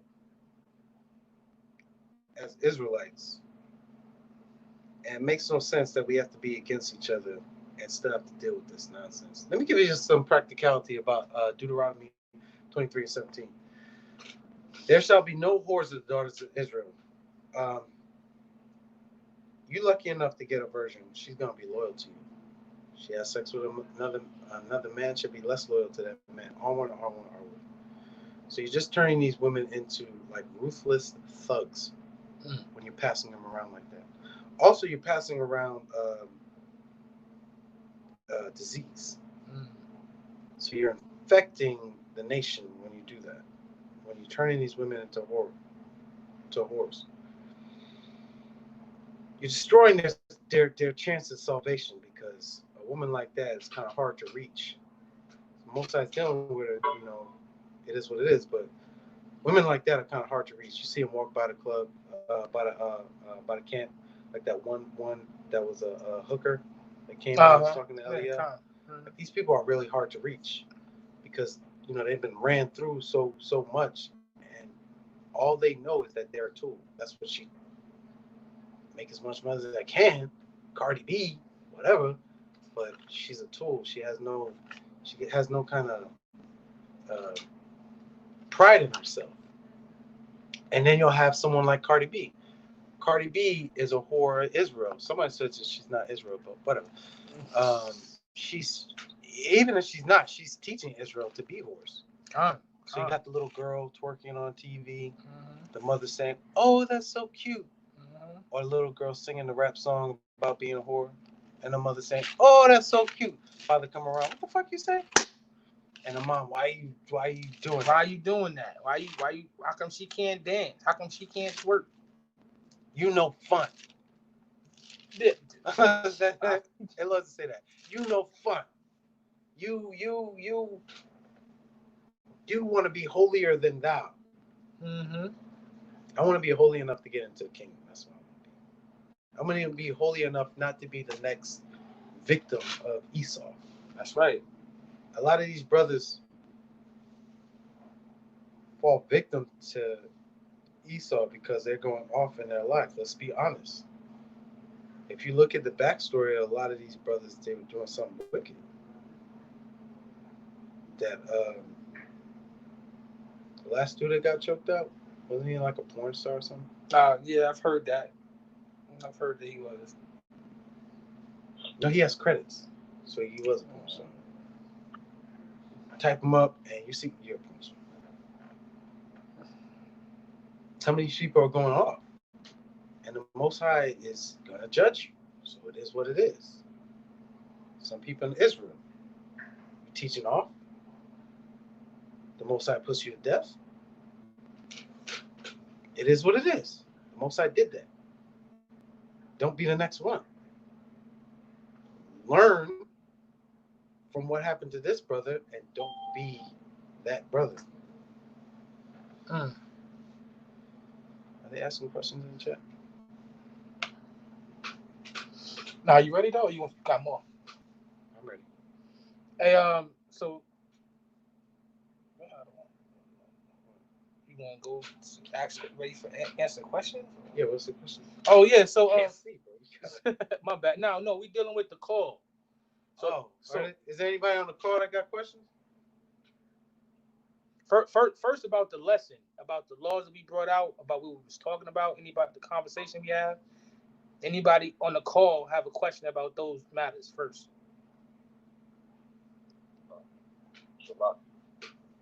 Okay, brother Terry. Yeah, I had a question about Sabbath buying and selling. You had brought up about if you own the business to shut it down. What if it's like in a couple months I'm about to start my beach store back up, and I was wondering what if it's automated? How do we do it on the Sabbath like that? Just go there and buy whenever they want to. He's saying that if he's about to start a business back up, and his question is about the Sabbath. And he's saying he has an automated or online business, and how does he go about dealing on the Sabbath when everything? Hey, mute your phone. Somebody slurping. Hey, if you have an automated business and people just buy and sell like online, like is that the same? Like, what's going on with that? What are you working with? Like,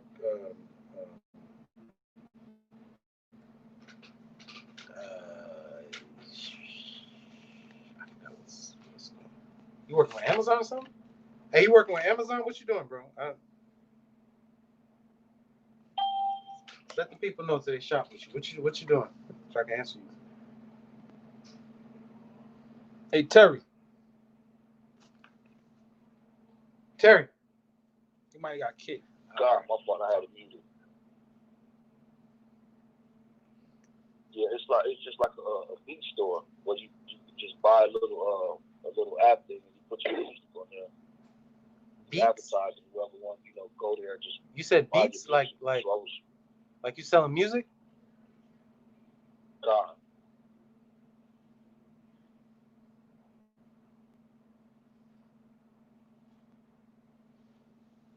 Oh, how you I can't hear you out of one. I didn't say anything. That's why you didn't. Oh, good. Well, all right. So me personally, is there any way you could shut down for the 24 hours? You can't shut it down 24 hours? Huh? So I will have to look deeper into it because I ain't did it in almost a year now. I'm about to get into it. And I know stuff has changed around since then, so I'm gonna look into it and see if that's possible. Kind of, because if you're selling beats, why they can't buy the beat Saturday night or Sunday? Because it's like an automated thing. You just put your information up there. It's like a website where people just come in whenever they want to. Okay, well, I would say use wisdom. If you can temporarily shut it down for that, I would do it. But if you can't, I don't know what else. Salakia. This is how I would come at it with Ecclesiastes 7:6. Be not righteous over much, neither make thyself over wise. Why shouldest thou destroy thyself? We still in our captivity. You know what I'm saying? We want to do what's best for the Most High, and if it's the ability to shut it down on the Sabbath, that would be for your best. But if you can't do that, just like if a brother had to work or a sister had to work on the Sabbath, you know what I'm saying? Let's not be over righteous over things. You know what I'm saying? Let's try to reason and try to be practical, and let's hope and pray that the Most High will be able to understand, and don't be destroyed by trying to be over righteous. You know what I'm saying? I do understand your concern and understand your questions, and I think that scripture hits a home for a lot of brothers who deal with issues like that. How do you deal with the Sabbath, or how do they deal with certain situations? You know what I'm saying? As long as you're really trying to serve the Most High in sincerity and in truth, you know what I'm saying? I think that's the most important thing. Like, fear of the Most High. I say that a lot too. When it comes down to it, fear the Most High. And if if you gave me a precept one day about your conscience, and I cannot remember what that is. I can't remember what. Oh, you know what? Bow, I got it right here. Ecclesiasticus, Sirach 14:2.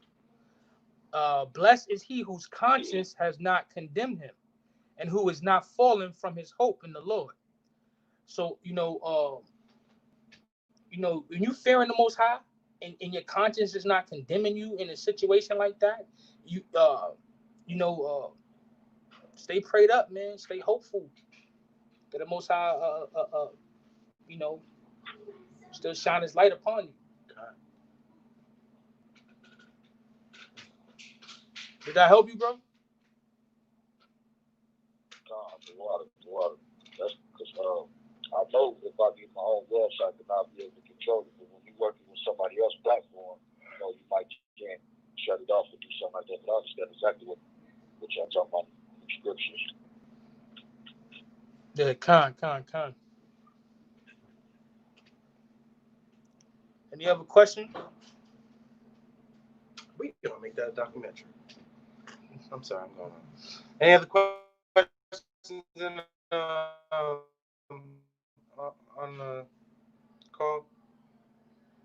don't take questions that are in the chat? We deal with the call first. Con. I got a question. Go ahead.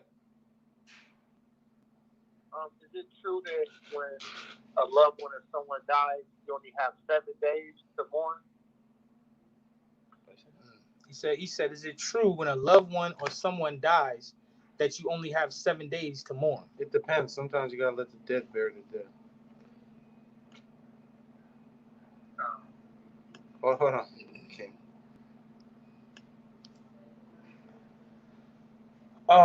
Slakia,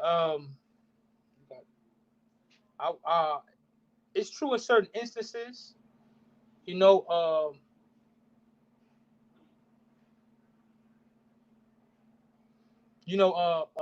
instances, you might have to get right back into what it is that you have to do. I'm trying to find a precept for you.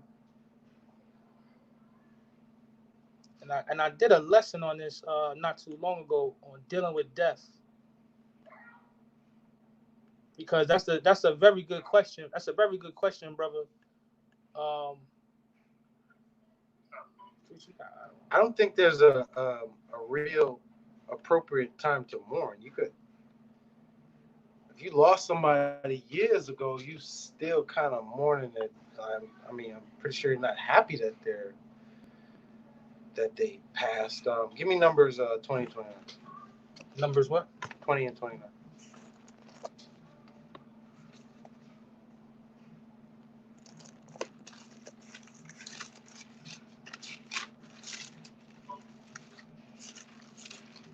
That's all really gonna depend on you. Some people mean more to someone than others. So you might mourn more for this person than you did for whoever else. 20 and 29. That's what you wanted? 20, 29 numbers? Yeah, come on. The book of Numbers, chapter 20 and verse 29. And when all the congregation saw that Aaron was dead, they mourned for Aaron 30 days. So they mourned for Aaron 30 days. Some people mourn for a week. I still think about my grandma. So I'm still in mourning. You understand? I appreciate that. Yeah, I'm wrong.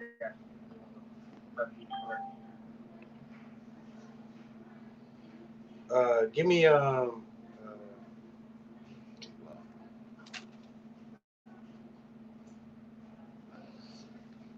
While he's looking for what he's looking for, Ecclesiastes 3. Jeremiah 14:2. Oh, never mind. Jeremiah 14:2. Let's go to that.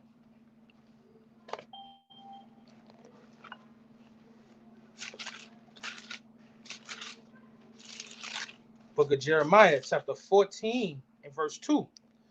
Judah mourneth. So it's saying Judah, the whole tribe of Judah, the southern kingdom. What? Read? And Judah mourneth. Judah is mourning. The entire southern kingdom is mourning. And we've been mourning for forever. Yeah. So I don't think there's a time for there's a time for everything. That's why I don't think you can put a time on mourning. Oh, at some point you. Hey, Salakia. Who is that? Yo, just whenever you finish, let me say something real quick. I'm finished. Go ahead. No, make your point. Finish what you're saying. I don't know what I was saying. Go ahead. Okay. Listen, the Bible says you're unclean for 7 days if you handle a dead body, or if you go into a tent defiled of the dead. Okay, so that would be a funeral parlor or a place where a funeral is being held. That would make you unclean for 7 days because you're ceremonially unclean.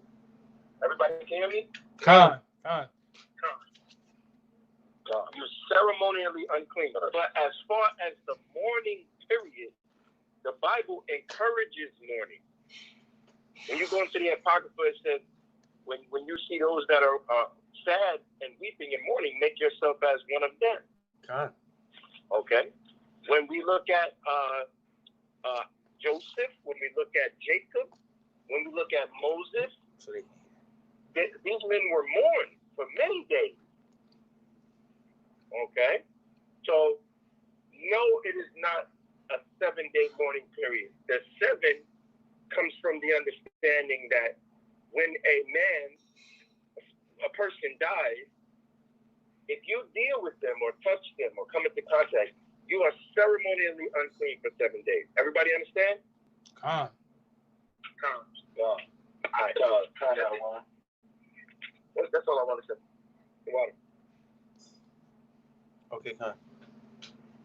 Where we at? Did that answer your question, brother? Yes, bro. Okay, somebody else on phone call stuff? Anybody else on the call with a question?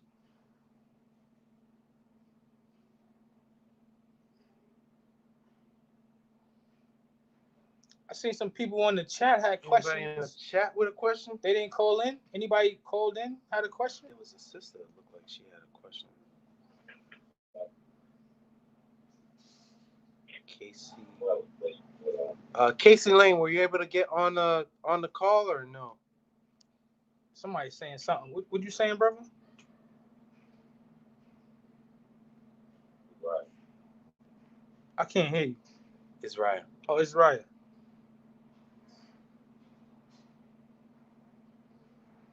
Shalom, huh? Oh, Shalom. You gotta speak. What's your precept? I'll read it for you. You talking kind of low right now. Cry loud. Spare not. Hey, this is one of our newest soldiers too, man. Hey, I know that scripture, cry loud and spare not. There are some people that don't cry aloud. I don't think everybody. Can I read that? 58. Yeah, we on something else, but I don't care. I just 58 and 1. Yeah, when they say cry aloud, I think people say that means like to yell. Some people cry, but they don't do it aloud. Mm-hmm. I come talk to you. Yo, these coons at my job. They was talking about what the white person does. You know, they talk amongst each other, but they're not crying aloud to make it known. Mm-hmm. So when the scriptures say cry aloud, make known your cause. Cry aloud. Don't keep it to yourself. Not just yelling. Not just saying it loud for people to hear you. That's not what it says. It tells you to do that later on in the scripture. But it says cry aloud. Make your cause known. Read it. The book of Isaiah, chapter 58 and 1. It says cry aloud and spare not. So it says to cry aloud, make your cause known, and don't spare nobody's feelings when you're doing it. Read. Lift up thy voice like a trumpet. Now it's telling you to lift up your voice like a trumpet. It wasn't repeating the same thing. It's telling you to lift your voice like a trumpet because you have to. This is the alarm. If you Benjamite, you hear the song "Ring the Alarm," another song. You gotta ring the alarm. That's when it's telling you to lift up your voice like a trumpet to let the people know. But when it says cry aloud, it means to like bring out your cause publicly. You know what I'm saying? That's why we go into the highways and byways and bring it out. Because we're crying aloud. We're not at home on Facebook or at home just, to yourself. Some dudes go behind they fence and say they teaching the people. That's not what that means. All right. I just want to go on attention. Somebody had a question? No, he had a precept. Oh, yeah, precept? Go ahead, read the precept. No, what's the precept? You still talking low. I can't hear you. Luke 13, 25, 26. 25, 26, and 13. She wants to break down to Exodus 21. Who's that? Luke 13, verse 25 and verse 26. When once the master of the house is risen up and have shut to the door, and ye begin to stand without, and to knock at the door, saying, Lord, Lord, open unto us. And he shall answer and say unto you, I know you not whence ye are. Console 26. 26. Then shall ye begin to say, we have eaten and drunk in thy presence, and thou hast taught in our streets. So like, you see, basically they're saying like, just like how I don't want to talk about how people always got something to say about camps teaching in the streets. But that's the prime example of the Mashiach teaching in the streets. Con. You know what I'm saying? So who's doing it now? None of the scoffers doing it. None of the scoffers teaching in the streets. All the scoffers up in our face while we teach in the streets. You know what I'm saying? Where are all the what do they call Christian apologetics? Where are they at? I ain't right now. I ain't heard nothing from them. Where they at? They nowhere to be found. I forgot the one dude name who was so famous a couple of months ago. Who, that white guy? The dude, the Greek. Everybody was debating him. I ain't seen him, heard nothing from him. They've been hiding. Brothers used to, or not brothers, but they would run up on us at the campsite. You know what I'm saying, with bullhorns. What the heck they been at? They probably looting in the protests. They probably running up in the Gucci store. Yeah. Vote clown McNuts. The water physique king. I ain't heard nothing from that dude. Or any of his flunkies. But you know what? Go ahead. Yeah, I had another question. I'm not quite sure why I went wrong. It's probably YouTube or something, but is it also true that when you die, you got 7 days to walk the earth before the angels come take you, whichever way you're going? Ooh. That's a little bit above my strength, brother. I don't want. Oh, he said if you die, is it true that you have 7 days before the angels take you? What scripture is that?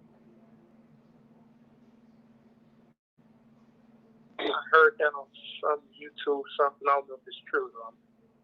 It was with the 7 days to mourn, so I'm thinking it's not true as well. What scripture is it? I'm not really sure. I'm thinking Esau might have confused me on the YouTube because they was like 7 days to mourn, and it was like it's not. Yeah, he's listening to Esau. Salakia. You were listening to Esau? No. It was like he must have act like he was saying one of the books of the Bible or something. Who was teaching you? Who was the orator? Like who were you listening? No, I was on YouTube. I had called in and apologized one time when I first was learning. I'd be at work on YouTube or whatnot, and Esau kind of made up a book. It was one in the Apocrypha. It's like the book 2, but it's not a book 2 of it. I'm trying to think of the book, but. Salaki, before you go further, what I'm asking you was, you said you were watching YouTube. Who were you watching? Was it an Edomite? Like, who was teaching you that? Oh, no, it was like someone reading a Bible book in the Apocrypha, but I'm thinking it was the wrong book. It was a video put up 6 months ago. Salakia, brother, you're not answering the question. I don't know if you're hearing the question, but you're not answering the question. You're saying who was teaching me, but somebody was so-called reading a script of the Bible, it was a book. All right, so you don't know who was teaching you. You don't know who was reading? Yeah, I don't know the correct. That's the answer we was looking for. So you don't know the person personally, or you could see it was on YouTube. Did they show the person? Was it an Edomite that was reading? Nope, it didn't show him. It was just a voice. Okay. Basically, an Edomite voice. My voice, but you don't remember the scripture? I mean, I'm trying to think of the book. I gotta get my Apocrypha because it was the book 2, and there's no book 2 of this book, so it's it was totally made up. And I had apologized one time, and I'm thinking maybe I was listening to that again when I got that 7 days, the little 7-day theory about the dead, and when the angels come take. Let me look. Let me see. Hey, I think it was Baruch, Hey, Esau got the second book of Baruch, and that's Esau. Hey, all right. So what the Ottawa brought you earlier? You have 7 days to be Did you hear him earlier? Did you hear y'all all? Maybe that's what you're thinking about. The 7 days that you're unclean. No, not 7 days after you touch a dead body. I also learned, I'm trying to figure out if it's true. I think it's not true. I also learned, like, when you die, you're literally, like, on this earth 7 more days. And, Wait. like, after that, the angels are coming to get you. So you're like a ghost or something? Hey, We don't believe in ghosts, Basically, bro. you could be at your funeral if it's within the 7 days. You could be sitting there. Hey, Salakia, I don't know. I got a scripture for you, but I don't know. I don't read the book of Enoch. I don't know where you got that from. I don't know. You have to tell us the book, chapter, verse. But this is Ecclesiastes chapter 12, verse 7. It says, "Then shall the dust return to the earth as it was, and the spirit shall return unto God who gave it." So, your body's going to go back to the dust of the earth, and your spirit is going to go back up to the Most High. Period. You won't be like walking around trying to run from Ghostbusters. Con. So you're not on the earth. All right, got you. Okay. Salakia. Who that? Hey, it's Brother Daniel. I think what he's talking about, there's actually a second Esdras. It's the last chapter, and for some reason, man, there's something going around where it actually goes past verse 78. I think that's what he's talking about. He talks about some wild stuff, man. Read it. No, he said people talking about it. Do you have it? Like, I mean, it don't even matter, right? We don't talking about it. I thought No, it doesn't matter. But I think that's what he's talking about. There's actually something going around where it's the second Ezra's last chapter, and then it ends at the 78th verse, but it goes past the 78th verse, and it talks about some crazy stuff, man, about what he's talking about. Hey, man. I think that's what he's talking about. Okay. Hey, man, you gotta watch out for making the many books, man. You gotta watch out for all of these things. If y'all give me a book, chapter, and verse, I'll deal with it. But something that's going around, I don't want it. I don't want Corona. I don't want that. I don't want none of that. I don't want it. Kind. So you got another question? Hey, so can y'all hear me? Oh, my bad. Go ahead. Shalom, can you guys hear me? Shalom. Yeah, we can hear you, bro. Is it right if I ask a question? I have two. Yes, sir. All right, the first one's pertaining to this subject. And that's so crazy because you brothers in the spirit, man. I was reading that actually today. So I need you guys to rectify these two scriptures. Okay, we're going to go right back to Ecclesiastes. Let me get it in my sword. We're going to go right back to Ecclesiastes. Which verse did you just read? 12 and 7, yeah, kind of. So there's 12 and 7. So 12 and 7. And the second scripture you have to rectify that with is 1 Samuel. And we're going to go to chapter 28, 13 through 15.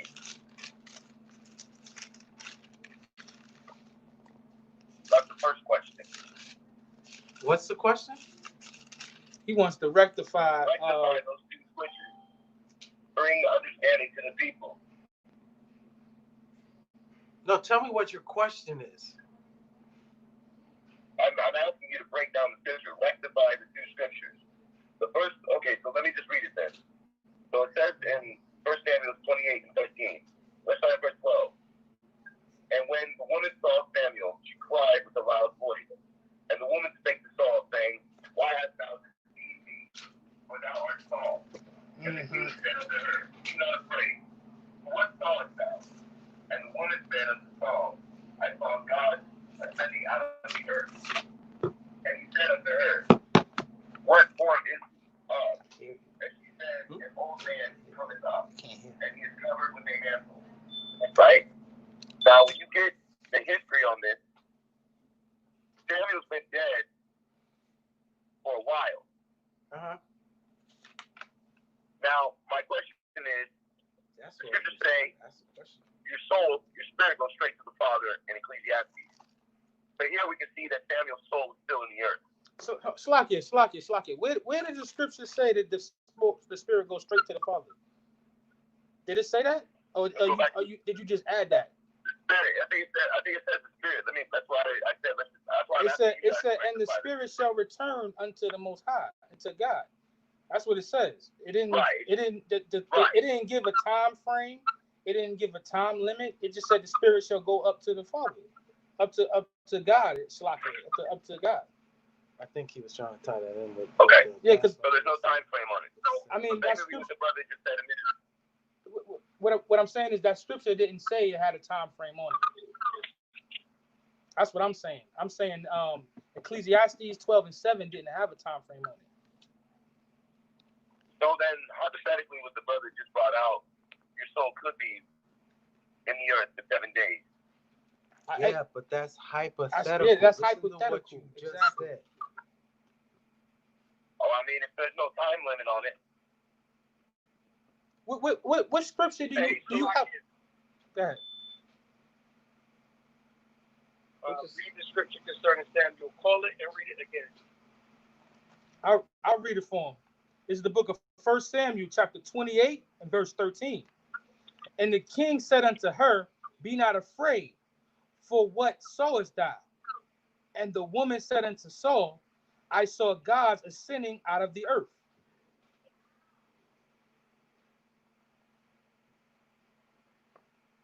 Okay. Come on. All right, verse 14. And he said unto her, What form is he of? And she said, An old man cometh up, and he is covered with a mantle. And Saul perceived that it was Samuel. And he stooped with his face to the ground and bowed himself. Now watch this. Read one more verse. Verse 15. And Samuel said to Saul, Why hast thou disquieted me to bring me up? See, this is to bring me up. To bring me up. Wait, hold up, brother. Hey. What are you doing, man? Hold on, brother. We're gonna deal with it. You've already shown your bias. We know what you want to or wish and like to believe. Well, respectfully, sir. Respectfully, sir. Honestly, I have no stance. I have no stance on this. Because quite frankly, this doesn't. Hey, what's wrong with you? Relax. Now, showing your bias and what you like to believe. To bring me up is your focus. And you said that could possibly mean a man is still in the earth. So you did show your bias in what you like to believe. Let's understand what was going on. A lot of people don't know this account. This is one of the most wicked things that King Saul has ever done. All right? We know that King Saul lost the kingdom and it was handed over to David. And this was pretty much the straw when he did this. All right? The law of Moses says that you cannot deal with divination, that you cannot go into the way of necromancers or people who have access to the dead, reanimating the dead and things of those nature, because there's left-hand side spiritual power that makes it possible to reanimate the dead. All right? You can see that in Haiti. It's a huge deal where the people almost are petrified in fear of witches and they don't go outside on a certain time or a certain day because they truly believe that the dead are reanimated and walking around. All right? And it's not like a joke to them. It's real. You know, they give accounts of seeing it, seeing people walk around. And you see that in many cultures. Moab does that, where he preserves the corpse of his dead ancestors and dresses them and brings them out of the grave and sits them up and has parties and picnics with the corpse. Okay? So that's in many cultures. So this was very wicked, what Saul did. All right? We're going to teach the people the account. Start at verse 5. Wait, sir, can you start at verse 3? Can you start at verse 3, actually? No. Relax. If you want to say something, you have to say excuse, and then you have to wait to be acknowledged. We deal with everything, but when somebody starts to orate, you have to stand aside and let them teach. If there's further instruction that you require afterwards, wait for that. You can't keep interrupting. Hold your spirit. Read verse 5. The book 1 Samuel, chapter 28, verse 5. And when Saul saw the host of the Philistines, he was afraid, and his heart greatly trembled. What? And when Saul inquired of the Lord, and the Lord answered him not, neither by dreams, nor by Urim, nor by prophets. So in the old days, when you wanted to be sure of something, you can get an answer from the Most High. You can ask him, and he would answer you either through a dream, he would answer you through the prophet, and all right, we're gonna mute everybody. If this is the way it's gonna be, like you cannot be mature, and you've got to talk, we're gonna mute everyone. So like I'm saying, you have the Urim. The Urim and the Thummim were devices that the priest had access to, which were like spiritual conduits, which also would give answers. Their name literally, Awarium. Their name literally means the light. Okay? Read on. Verse 7. Then says Saul unto his servants, seek me a woman that have a familiar spirit, that I may go to her and inquire of her. See, now this is why the Bible says anybody that has a familiar spirit is supposed to be put to death. A familiar spirit is someone who has made a consort of a demon. Okay? They're dealing with a left-hand side spiritual creature. And through deception, they believe that this is their friend. But we know that demons are sent to deceive, to lead you to your destruction. So anybody that has a familiar spirit is destined for death anyway. Mm-hmm. All right? They're not your friend. You're doing these seances, you're doing these Ouija boards. Where do you think that energy is coming from? That's demons that you're welcoming among you. See, the Most High will give you the fruit of your own way. He'll let you be destroyed by what? Your own devices. So what he did was, Saul said, okay, the Lord is not dealing with me the conventional way, the righteous way. Let's go to the satanic level. And let me consult a witch who has a demonic consort. Since she has access to the spiritual world, even throws through the left-hand side, I could possibly get an answer. Read on. And his servant said to him, behold, there is a woman that have a familiar spirit at Endor. And Saul disguised himself and put on another raiment. And he went, and 2 men with him. And they came to the woman by night.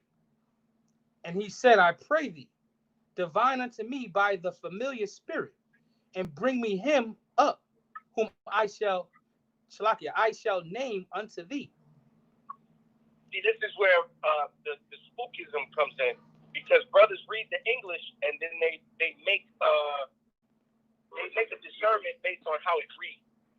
So when he says, bring me him up, a brother could say, oh, pull him out of the grave and let him come talk to me. But that's the carnal level. What the sense of what he really is saying here is, give me access to the spiritual world to speak to someone who's passed on and moved on from this level. Not so much literal, bring me him up, meaning like Thriller, he's going to come out of the damn grave and come talk with me. Come on, man. All right? The flesh is nothing but dust and ashes. Like, the spirit is the only thing that's really the spark of your life. What is the function of bringing up your dead corpse? Talk to you. That's Hollywood. The real man I want to talk to. Yo, hey. Yo. I said I was going to mute everyone, right? So, I can't believe it. Grown people. So, the point is, you don't want to get caught up in that lingo, like bring me him up, mean reanimate his corpse so that I may speak to him. Right? That's purposeless for the sense of going to the witch. If you're going to do that, you just go directly to Satan and you play with voodoo like Levi out in Haiti. But if you're going to go to the witch who has the familiar spirit, what you're asking for is access to the spiritual world. And that's why it's so demonic and punishable by death. Because the Most High has gave you no license to do such a thing, no instruction on how to. All right? Read on. Verse 9. And the woman said unto him, Behold, thou knowest what Saul hath done, how he hath cut off those that have familiar spirits, and the wizards out of the land.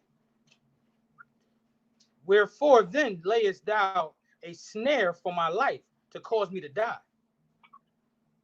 At one point, Saul was righteous, and he was attaining to the law, getting the wizards, the warlocks, the necromancers, and all the people that had a familiar spirit, according to the law.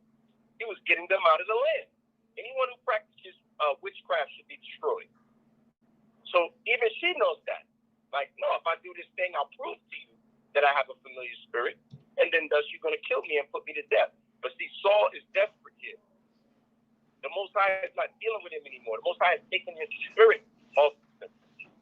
All right? Read on. Verse 10.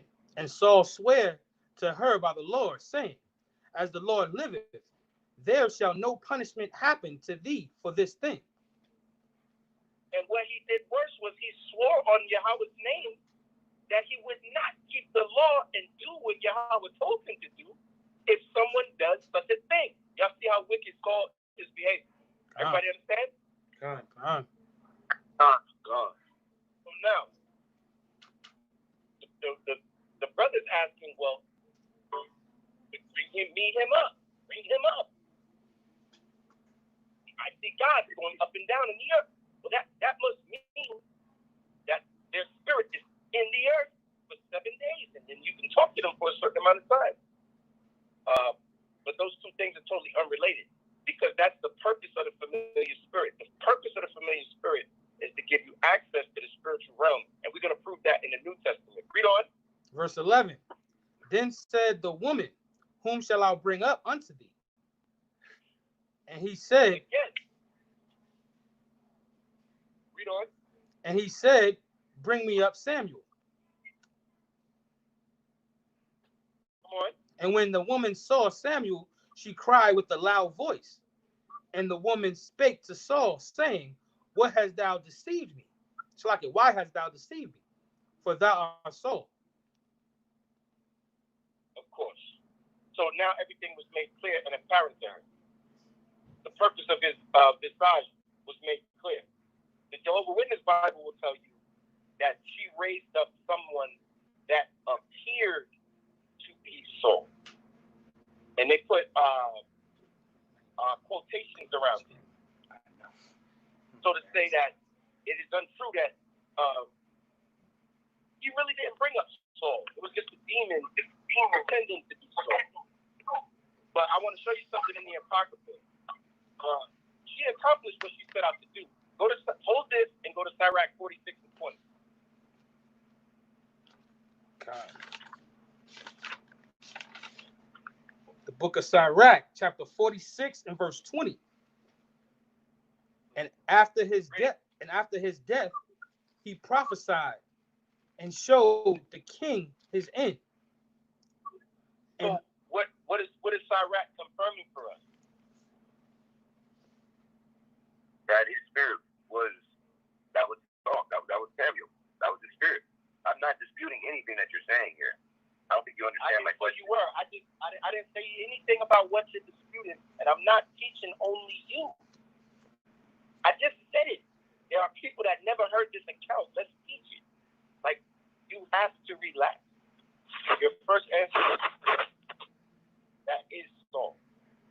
All right, now go back, Aaron. Read it again, verse 12. Say it, Slocky. Say that one more time, Adawan. 1 Samuel 28 and 12. Con.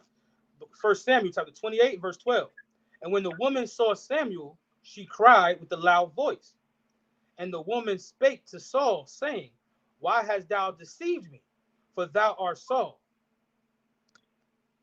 So there was a moment where there was a conversation between the familiar spirit Saul and her that Samuel and her that Saul was not privy to. That's why she turned to him like, yo, you deceived me. You're Saul. Of course, she was made aware that was Saul when she was in the midst of doing her incantation. Read on. Con. And the king said unto her, be not afraid, for what sowest thou? And the woman said unto Saul, I saw gods ascending out of the earth. Why did she say God? Powers. Judges. Yo, Kanal, are you there? Con. I don't know how to mute. He doesn't understand. He doesn't understand me. Teach the order of the class. How do things go? All right. Hey, listen, all things are done decently in order. He will ask you to speak when it's your turn to speak. He doesn't need you to ad-lib or give your, like, you ask the question, he's giving you the answer. Allow him to give you the answer. If you don't believe in what he's saying after he's done, you can say that, but you got to bring yourself into subjection. Like, this is not your platform. You're on somebody's platform. When you go to school, you don't take over the class. No matter if you think the teacher's right or wrong, you allow the teacher to teach. I don't know. That's what you're still doing. I'm sorry. I'm sorry. He's doing it right now. So you allow the teacher to teach when they're teaching. You gotta have this. Like, if you have that kind of respect for Esau's woman when you go to school, you should have that respect for kings that are building with you. Like, you came on, this is a class. You came on this class to ask a question. Let the brother answer your question. And when he's done, if you have a rebut, do it then. But don't interrupt him while he's speaking. Don't interrupt men in the midst of their speech. Hold your. Go ahead. Okay. So, when he says I saw God, we know that the Israelites are God. When you look at the Hebrew for what's there, Alahayim is there. Alahayim does not apply to dead corpses. Alahayim applies spiritual existing creatures. So we know that this is Samuel in the spirit. When it says ascending out of the earth, what does that mean? She said, I saw God, plural, ascending out of the earth. So when she was transfixed, I didn't want to give it away, but when she was transfixed between our realm and the spiritual realm, she was witnessing the transition of man in death, which is happening all the time, everywhere, going from the carnal realm to the spiritual realm. And that's why she says, I saw God ascending out of the earth, meaning they leaving this level and going to the spiritual realm, which is where you would find Samuel. Not to say that he's stuck on earth in a purgatory of sin. There's no such. So when you deal with this account, you got to read between the lines, because Samuel is going to say something to you. Read verse 14. 14. And he said, Verse 14. And he said unto her, what form is he of? See, why would he ask that? If it was a damn zombie, there's no reason to ask, well, what form? Saul cannot even see this. That's further proof. You understand? That Samuel has gone on. The level that this witch is on, with the demon who's opening her eyes, allowing her to see it, is even forbidden to our eyes. Okay? That's why he has to inquire, well, what form is he in? What does he look like? Is he illuminated? We're going to deal with it. Read on. And she said, an old man cometh up. So an old man manifested to me. Read. And he is covered with a mantle. Okay, he has a garment on. When you read Daniel and they describe the Most High and they describe Yahushua, they got garments on. So in the spiritual world, you're going to be clothed. Read on. And Saul perceived that it was Samuel. Okay. He made an assumption. Read it. And he stooped with his face to the ground and bowed himself. Read on. Verse 15. And Samuel said to Saul, why hast thou disquieted me? That's why we know that Samuel wasn't walking around in the Gehenna, in the damn graveyard, scaring people boogity boo. You understand? Because he said, why have you disquieted me? Why have you disturbed what? What was disturbed? Somebody say Salakia and answer that.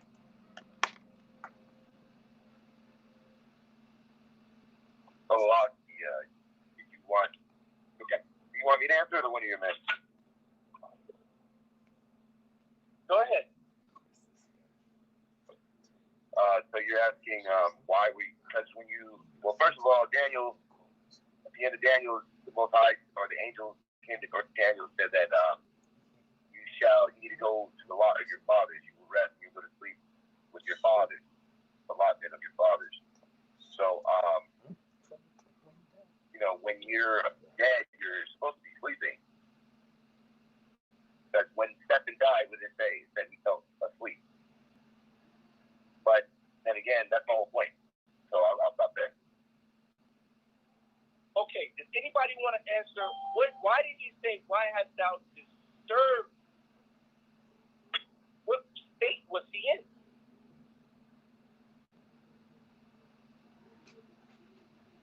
Shalaki, was he in the Slakia? Oh, go ahead. You already did. Now, I was going to say, was he in a state of rest? He was at peace. Huh. He was at peace. All right? It's a simple answer. He was at peace. So that should remove a lot of the Christian dogma and make Ecclesiastes 12 and 7 make even more sense.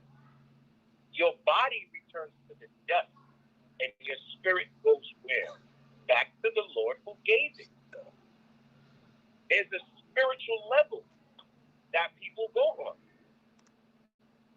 And you disquiet me by bringing me back to this level, which is full of sadness, fury, anger, pain, anguish.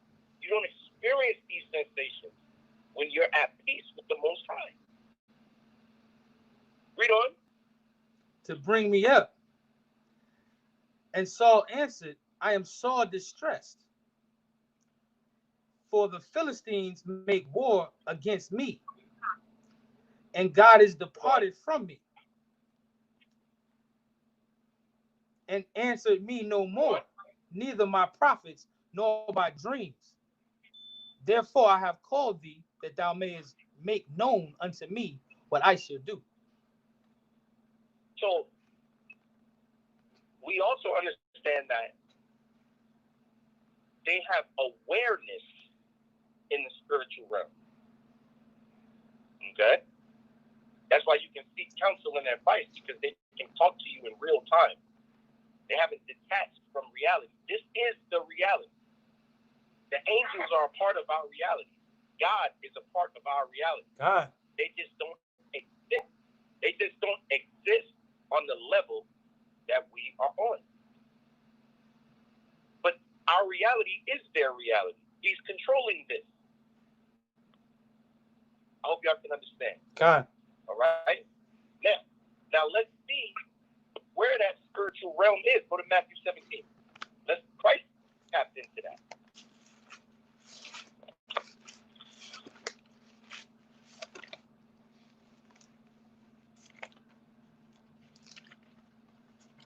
Matthew 17 and 1. Great. The book of Matthew, chapter 17 and verse 1. And after 6 days, Yahushua taketh Peter, James, and John his brother, and bringeth them up into an high mountain apart. See, bring it up, ascend. That King's English doesn't mean reanimate. and rise from the dead. Like it means ascend, go higher. So when he's saying you brought me up, you manifested me, you brought me to this realm. Read on. And was transfigured before them. Come on. And his face did shine as the sun, and his raiment was white as the light. So Yahushua in the physical translated from our level to the spiritual level. Read on. Verse 3. And behold, there appeared unto them Moses and Elias talking with him. And Moses and Elijah was there. Well, where is there? In the mountain?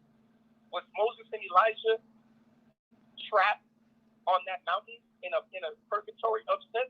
No. They are in the spiritual world. For Christ to access them, he transfigured from his normal flesh into his spiritual body. That's why his face began to shine and his garment began to flash, just like the angels. You read later when it describes the angel that rolled back the stone from Yahushua's grave, his garment was flashing like white, flashing like lightning, and white as snow. And his face was like the lightning. It's the same thing all through the scripture. So when you're on that spiritual level, you got to translate out of the carnal world. So it can't be that Saul and all the dead are like trapped on this level. That it's not even in the scripture, so it shouldn't even be a thought. But I wanted to give like a background and a sense of like that. It is a spiritual level where those that have died go and they continue to exist. Moses and Elijah was talking to him. They were having a conversation. So there's an awareness there. It's not as if they cease to be and there are no more. Because the spirit cannot be destroyed until the second death. Okay? That's when the spirit gets destroyed. But before that, your spirit persists. So I hope this gives background into the account of Samuel for everybody that didn't know what that was about. And also, I want to get one more precept. Turn to the book of Romans for me. I believe that's what I want. It might be Corinthians. It might be Corinthians. 2 Corinthians 12. Give me 2 Corinthians 12. Start from the top. Yeah. Start from the top. God. Book of 2 Corinthians, chapter 12, verse 1.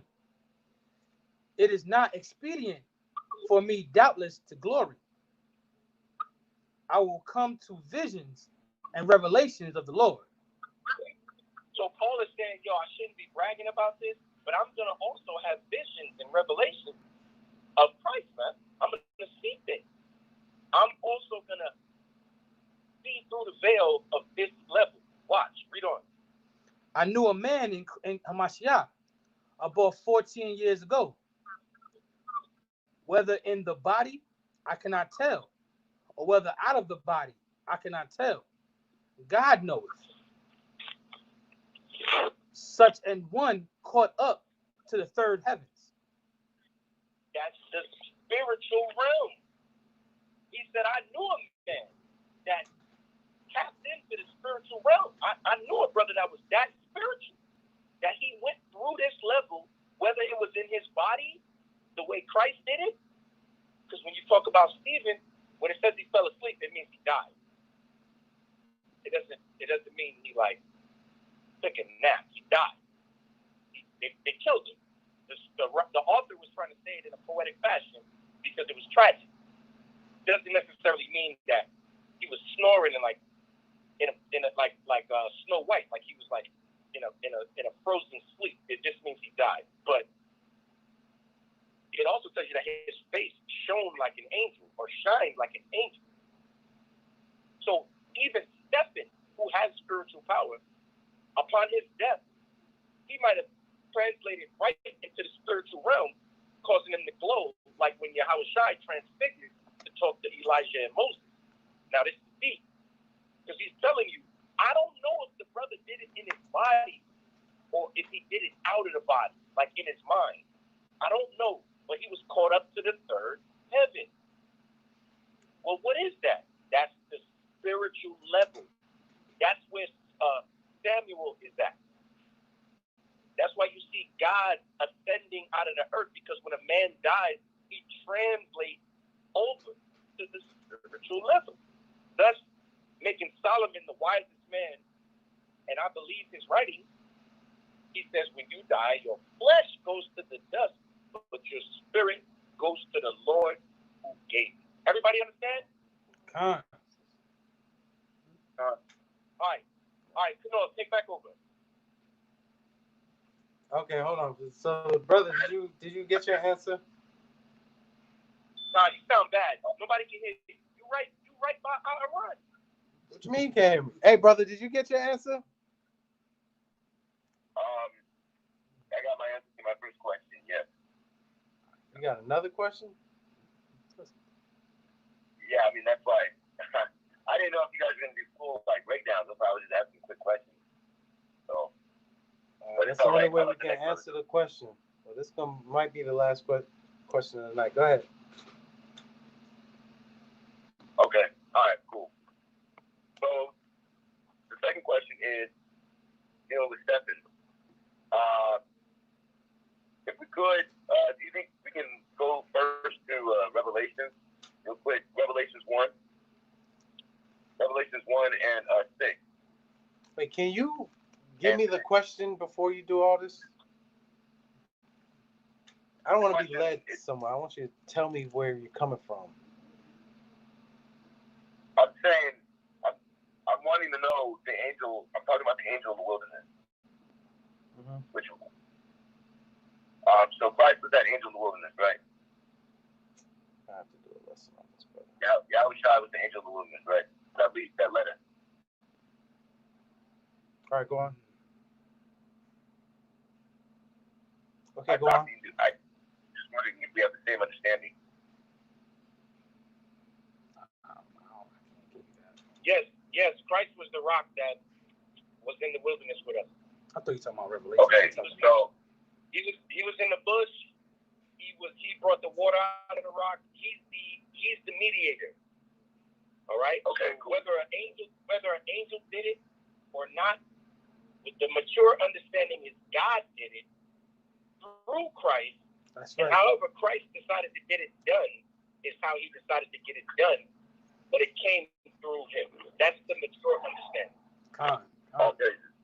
So Revelation 1 and 6 says, "And I have made us kings and priests unto God and his Father." So let's not be simple. We know what God means, right?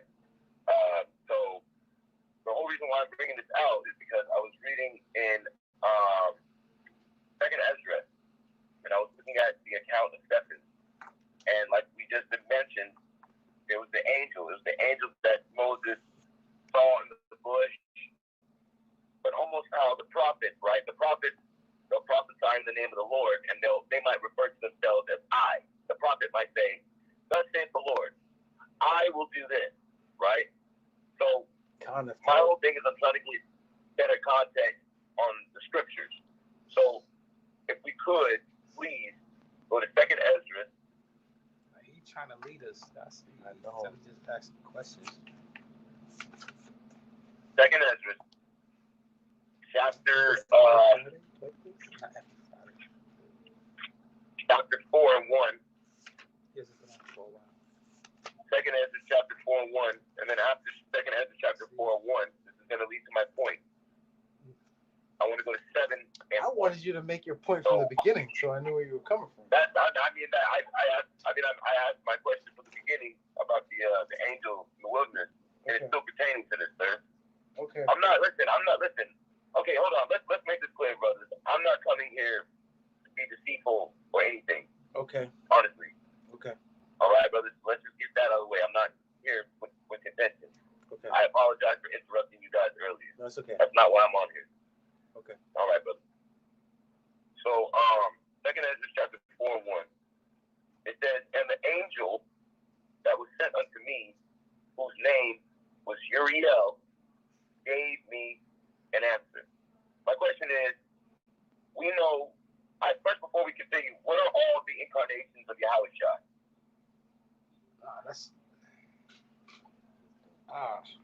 I don't want you answer that. I don't want.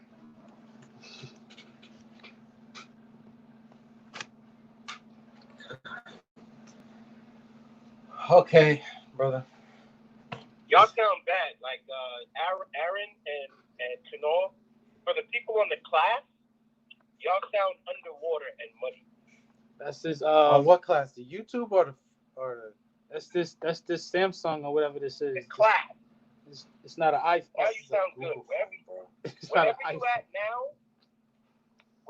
you at now, that's where you gotta be to talk. Because if you move out of that range, can't really we have what I'm saying.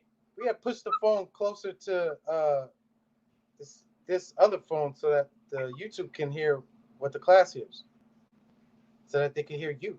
Yeah. Con, the question he just y'all gotta move the can you hear the question he just asked about the all the different forms of Yahweh Shai? I don't. You want to know how to every answer person that. Yahweh Shai was? I'm not. Is that what you asked? I'm not. Listen, brothers. Please don't go into a deep breakdown. Just give me the names of all the incarnations. Hey, yo, my man. They was explaining something to me. Let them finish. What happened, Aaron? I was saying the question he just asked. I don't want to get into that. I would like for you to explain that to him if you can answer that. All the incarnations, and then he said, "Don't teach it. Just tell me the names." Yeah, that's what he said. But hey, look, brother. This will even be better. You have these questions, right?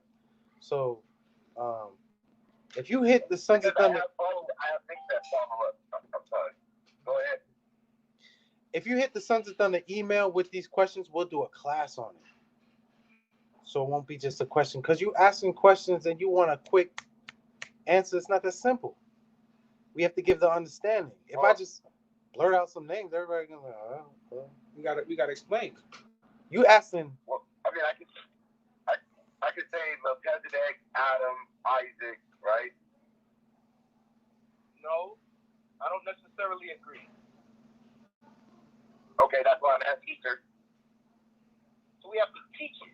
We're not just on the class with you, man. Like, you got to work on your temperament, man. You're speaking, but you dictating at the same time. All right, so when you talk about incantations of Christ, you'll have brothers that say Christ is Solomon. This is a hot topic. Right. And mute your phone if you're in the car. Oh, I'm sorry, sir. Let me, hold on. Yeah, mute yourself. You need to be muted for a couple seconds. Now, like, you have brothers that say, well, Christ is Solomon. Well, how is Christ Solomon? Brothers will explain to you that it was prophesied that if Solomon went off, he would be chastised with the stripes of men. And brothers will say, well, how? When was Solomon ever chastised with the stripes of men? They'll say, well, when he returned as Christ. So, as Solomon, he's the son of David, and then all through the Bible, he's referred to as the son of David. Brothers understand that. Was I taught that? No.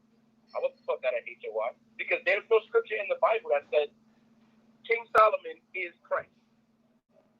Now, if you deal with Melchizedek, there are precepts that point to that. Saying he was, Christ was Melchizedek, and that he received power from the Father. That's actually in the Bible. When you want to say Christ is Adam, you're going off of Matthew 1 because they call him the Son of God. But all through the Bible, many people are called the Son of God. All right? The soldier Benaiah under David's name literally means Son of Yahweh. So is that Christ? So we can go into doctrine, put it all up for speculation, because you cannot show me a Bible verse that says Adam is Christ. Okay? And then I want brothers to think about that too. Like, Adam is Christ, but then Adam went against the commandments of God. Christ is the law. That don't make no sense, but it's okay. It's okay. I know brothers have doctrine. So, as Sons of Thunder, we don't teach anything that's not actually in the Bible. But we will be spiritual and discuss things with you. We're not weird, but it's just, we wouldn't teach it. Because the Bible says, be not many masters, because you receive the greater condemnation. So you already on the chopping block for going out and being a teacher. And then you make it worse for yourself by teaching things that are not necessarily written. So that's our stance on that. All right? Is that was there? No, I mean, that's fine. That's fine, brother. That's fine. Okay. So now that we understand, right? This has. Let's get this straight, family. That has nothing to do with salvation. Okay. So this question. Sir. You know what I'm saying?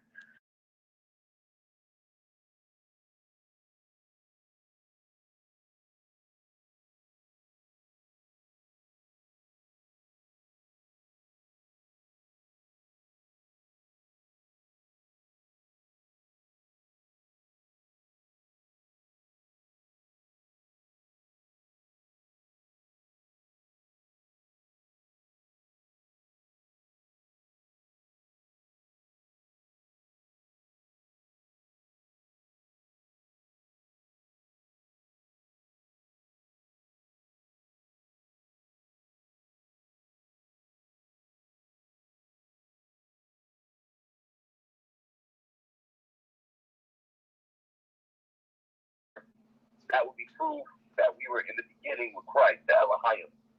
So when we're looking at it in that stance, and we look at Ezra was Moses. Ezra is Moses. Do you agree with that? Wow. No. So you don't agree that Ezra is Moses? No. Okay, fine. So now, moving on, right? The whole point of me asking this is when I'm reading through Second Ezra, I'm kind of getting the idea that what was Yahushai's name when he was when he met Abraham? When he met Abraham, right? That's why I wanted to go to the story of Stephen. Hold on. Let's ask Stephen real quick, man. Yo, you gotta do one thing at a time. You gotta do one thing at a time. It's all one. You said you're getting the idea, and then you didn't say the idea of what? What is your idea that you? The idea that I'm getting, right, is first, this is what I'm saying. When Yahushai met Abraham, by the way, before he wanted to go and see Sodom, and do you believe that the angel that met Abraham is that Yahushai is? You was halfway done explaining what your idea was, and then you asked me another question. What is the idea you're getting at? Was Yahushai that angel? That's the idea that I'm getting at. That a warrior is Christ.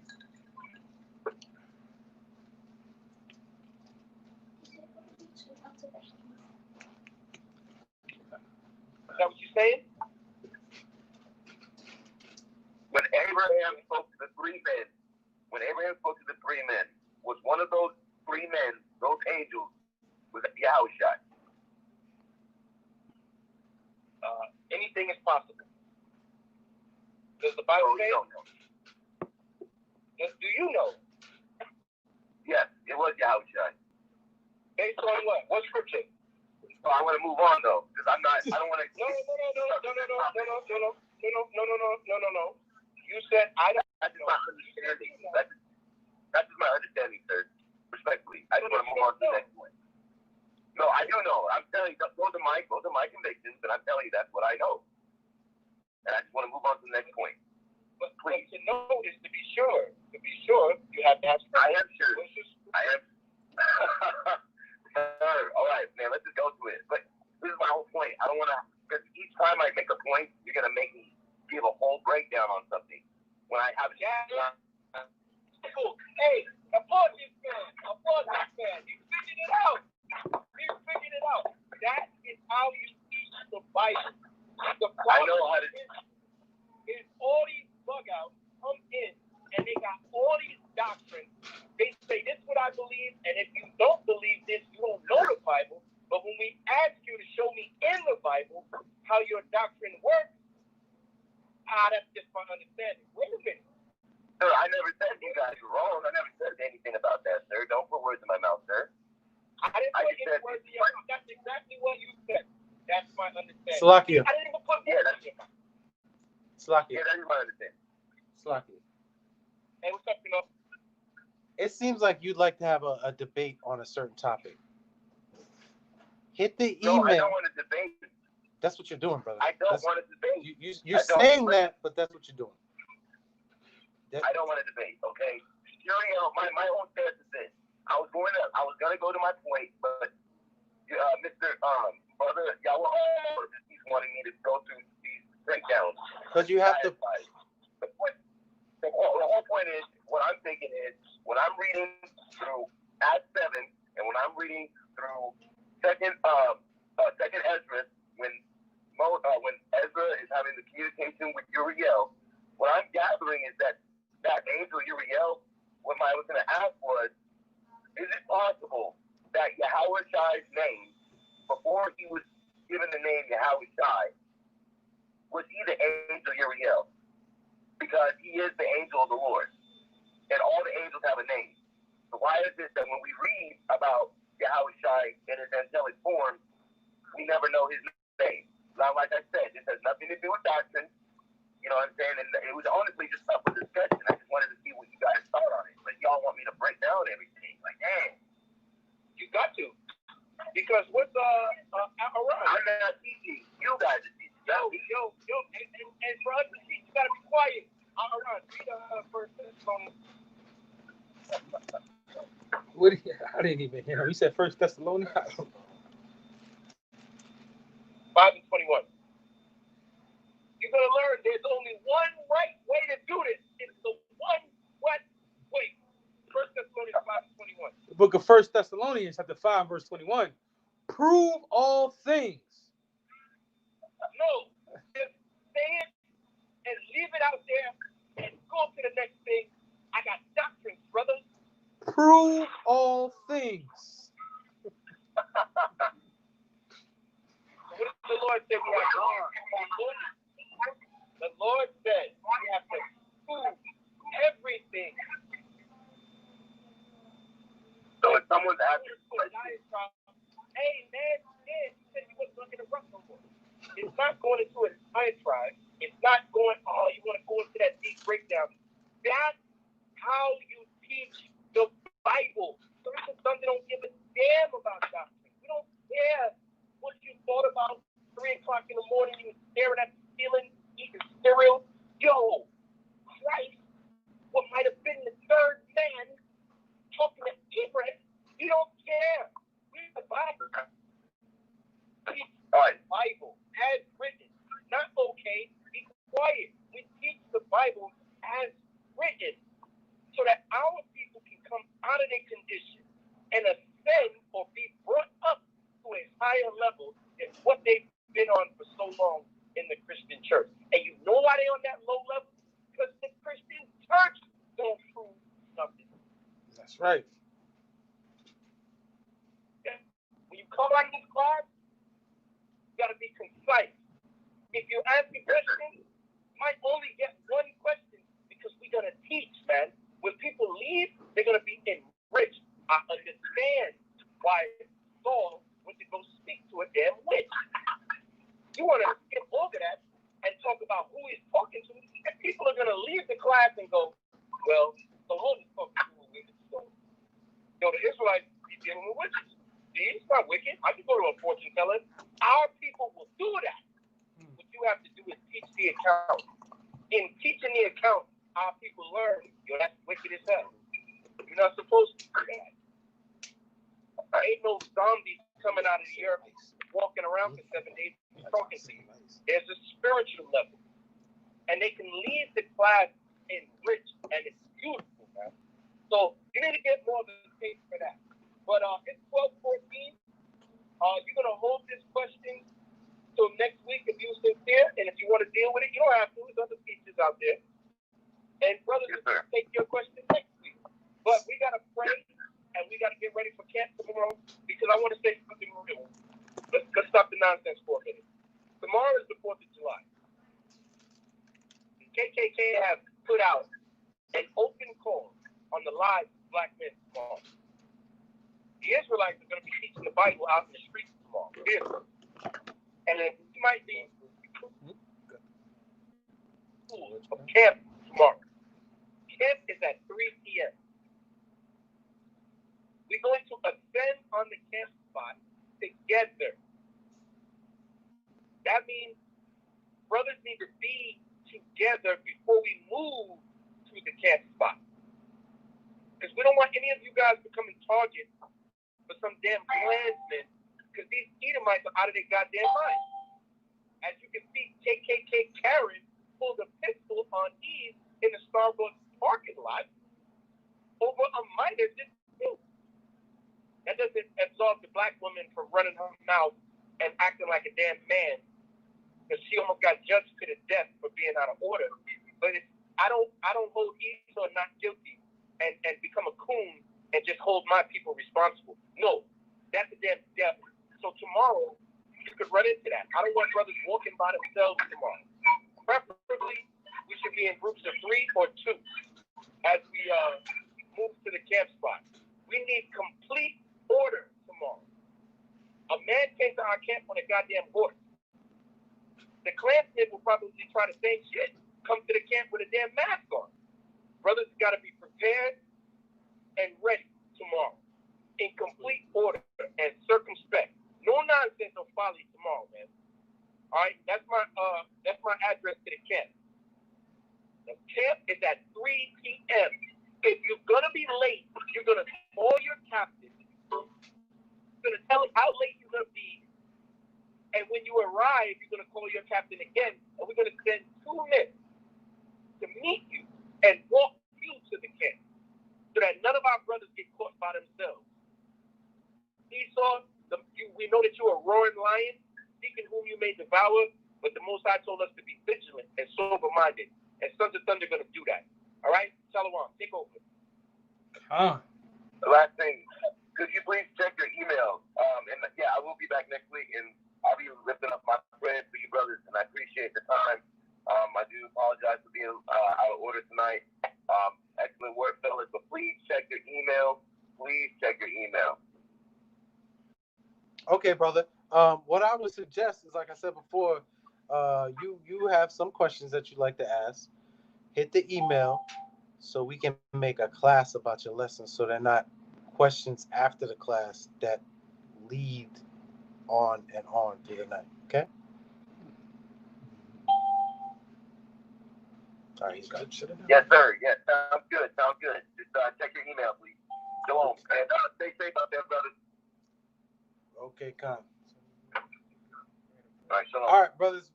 So we're gonna pray out right now. Anybody who wants to pray with us, call into the conference number. We're gonna shut down the YouTube. Hey, shalom. Shalom, Israel. Shalom. Esau can't get away. Esau never get away. Death to America. That's right. You can't get away. 4th of July. Take us off.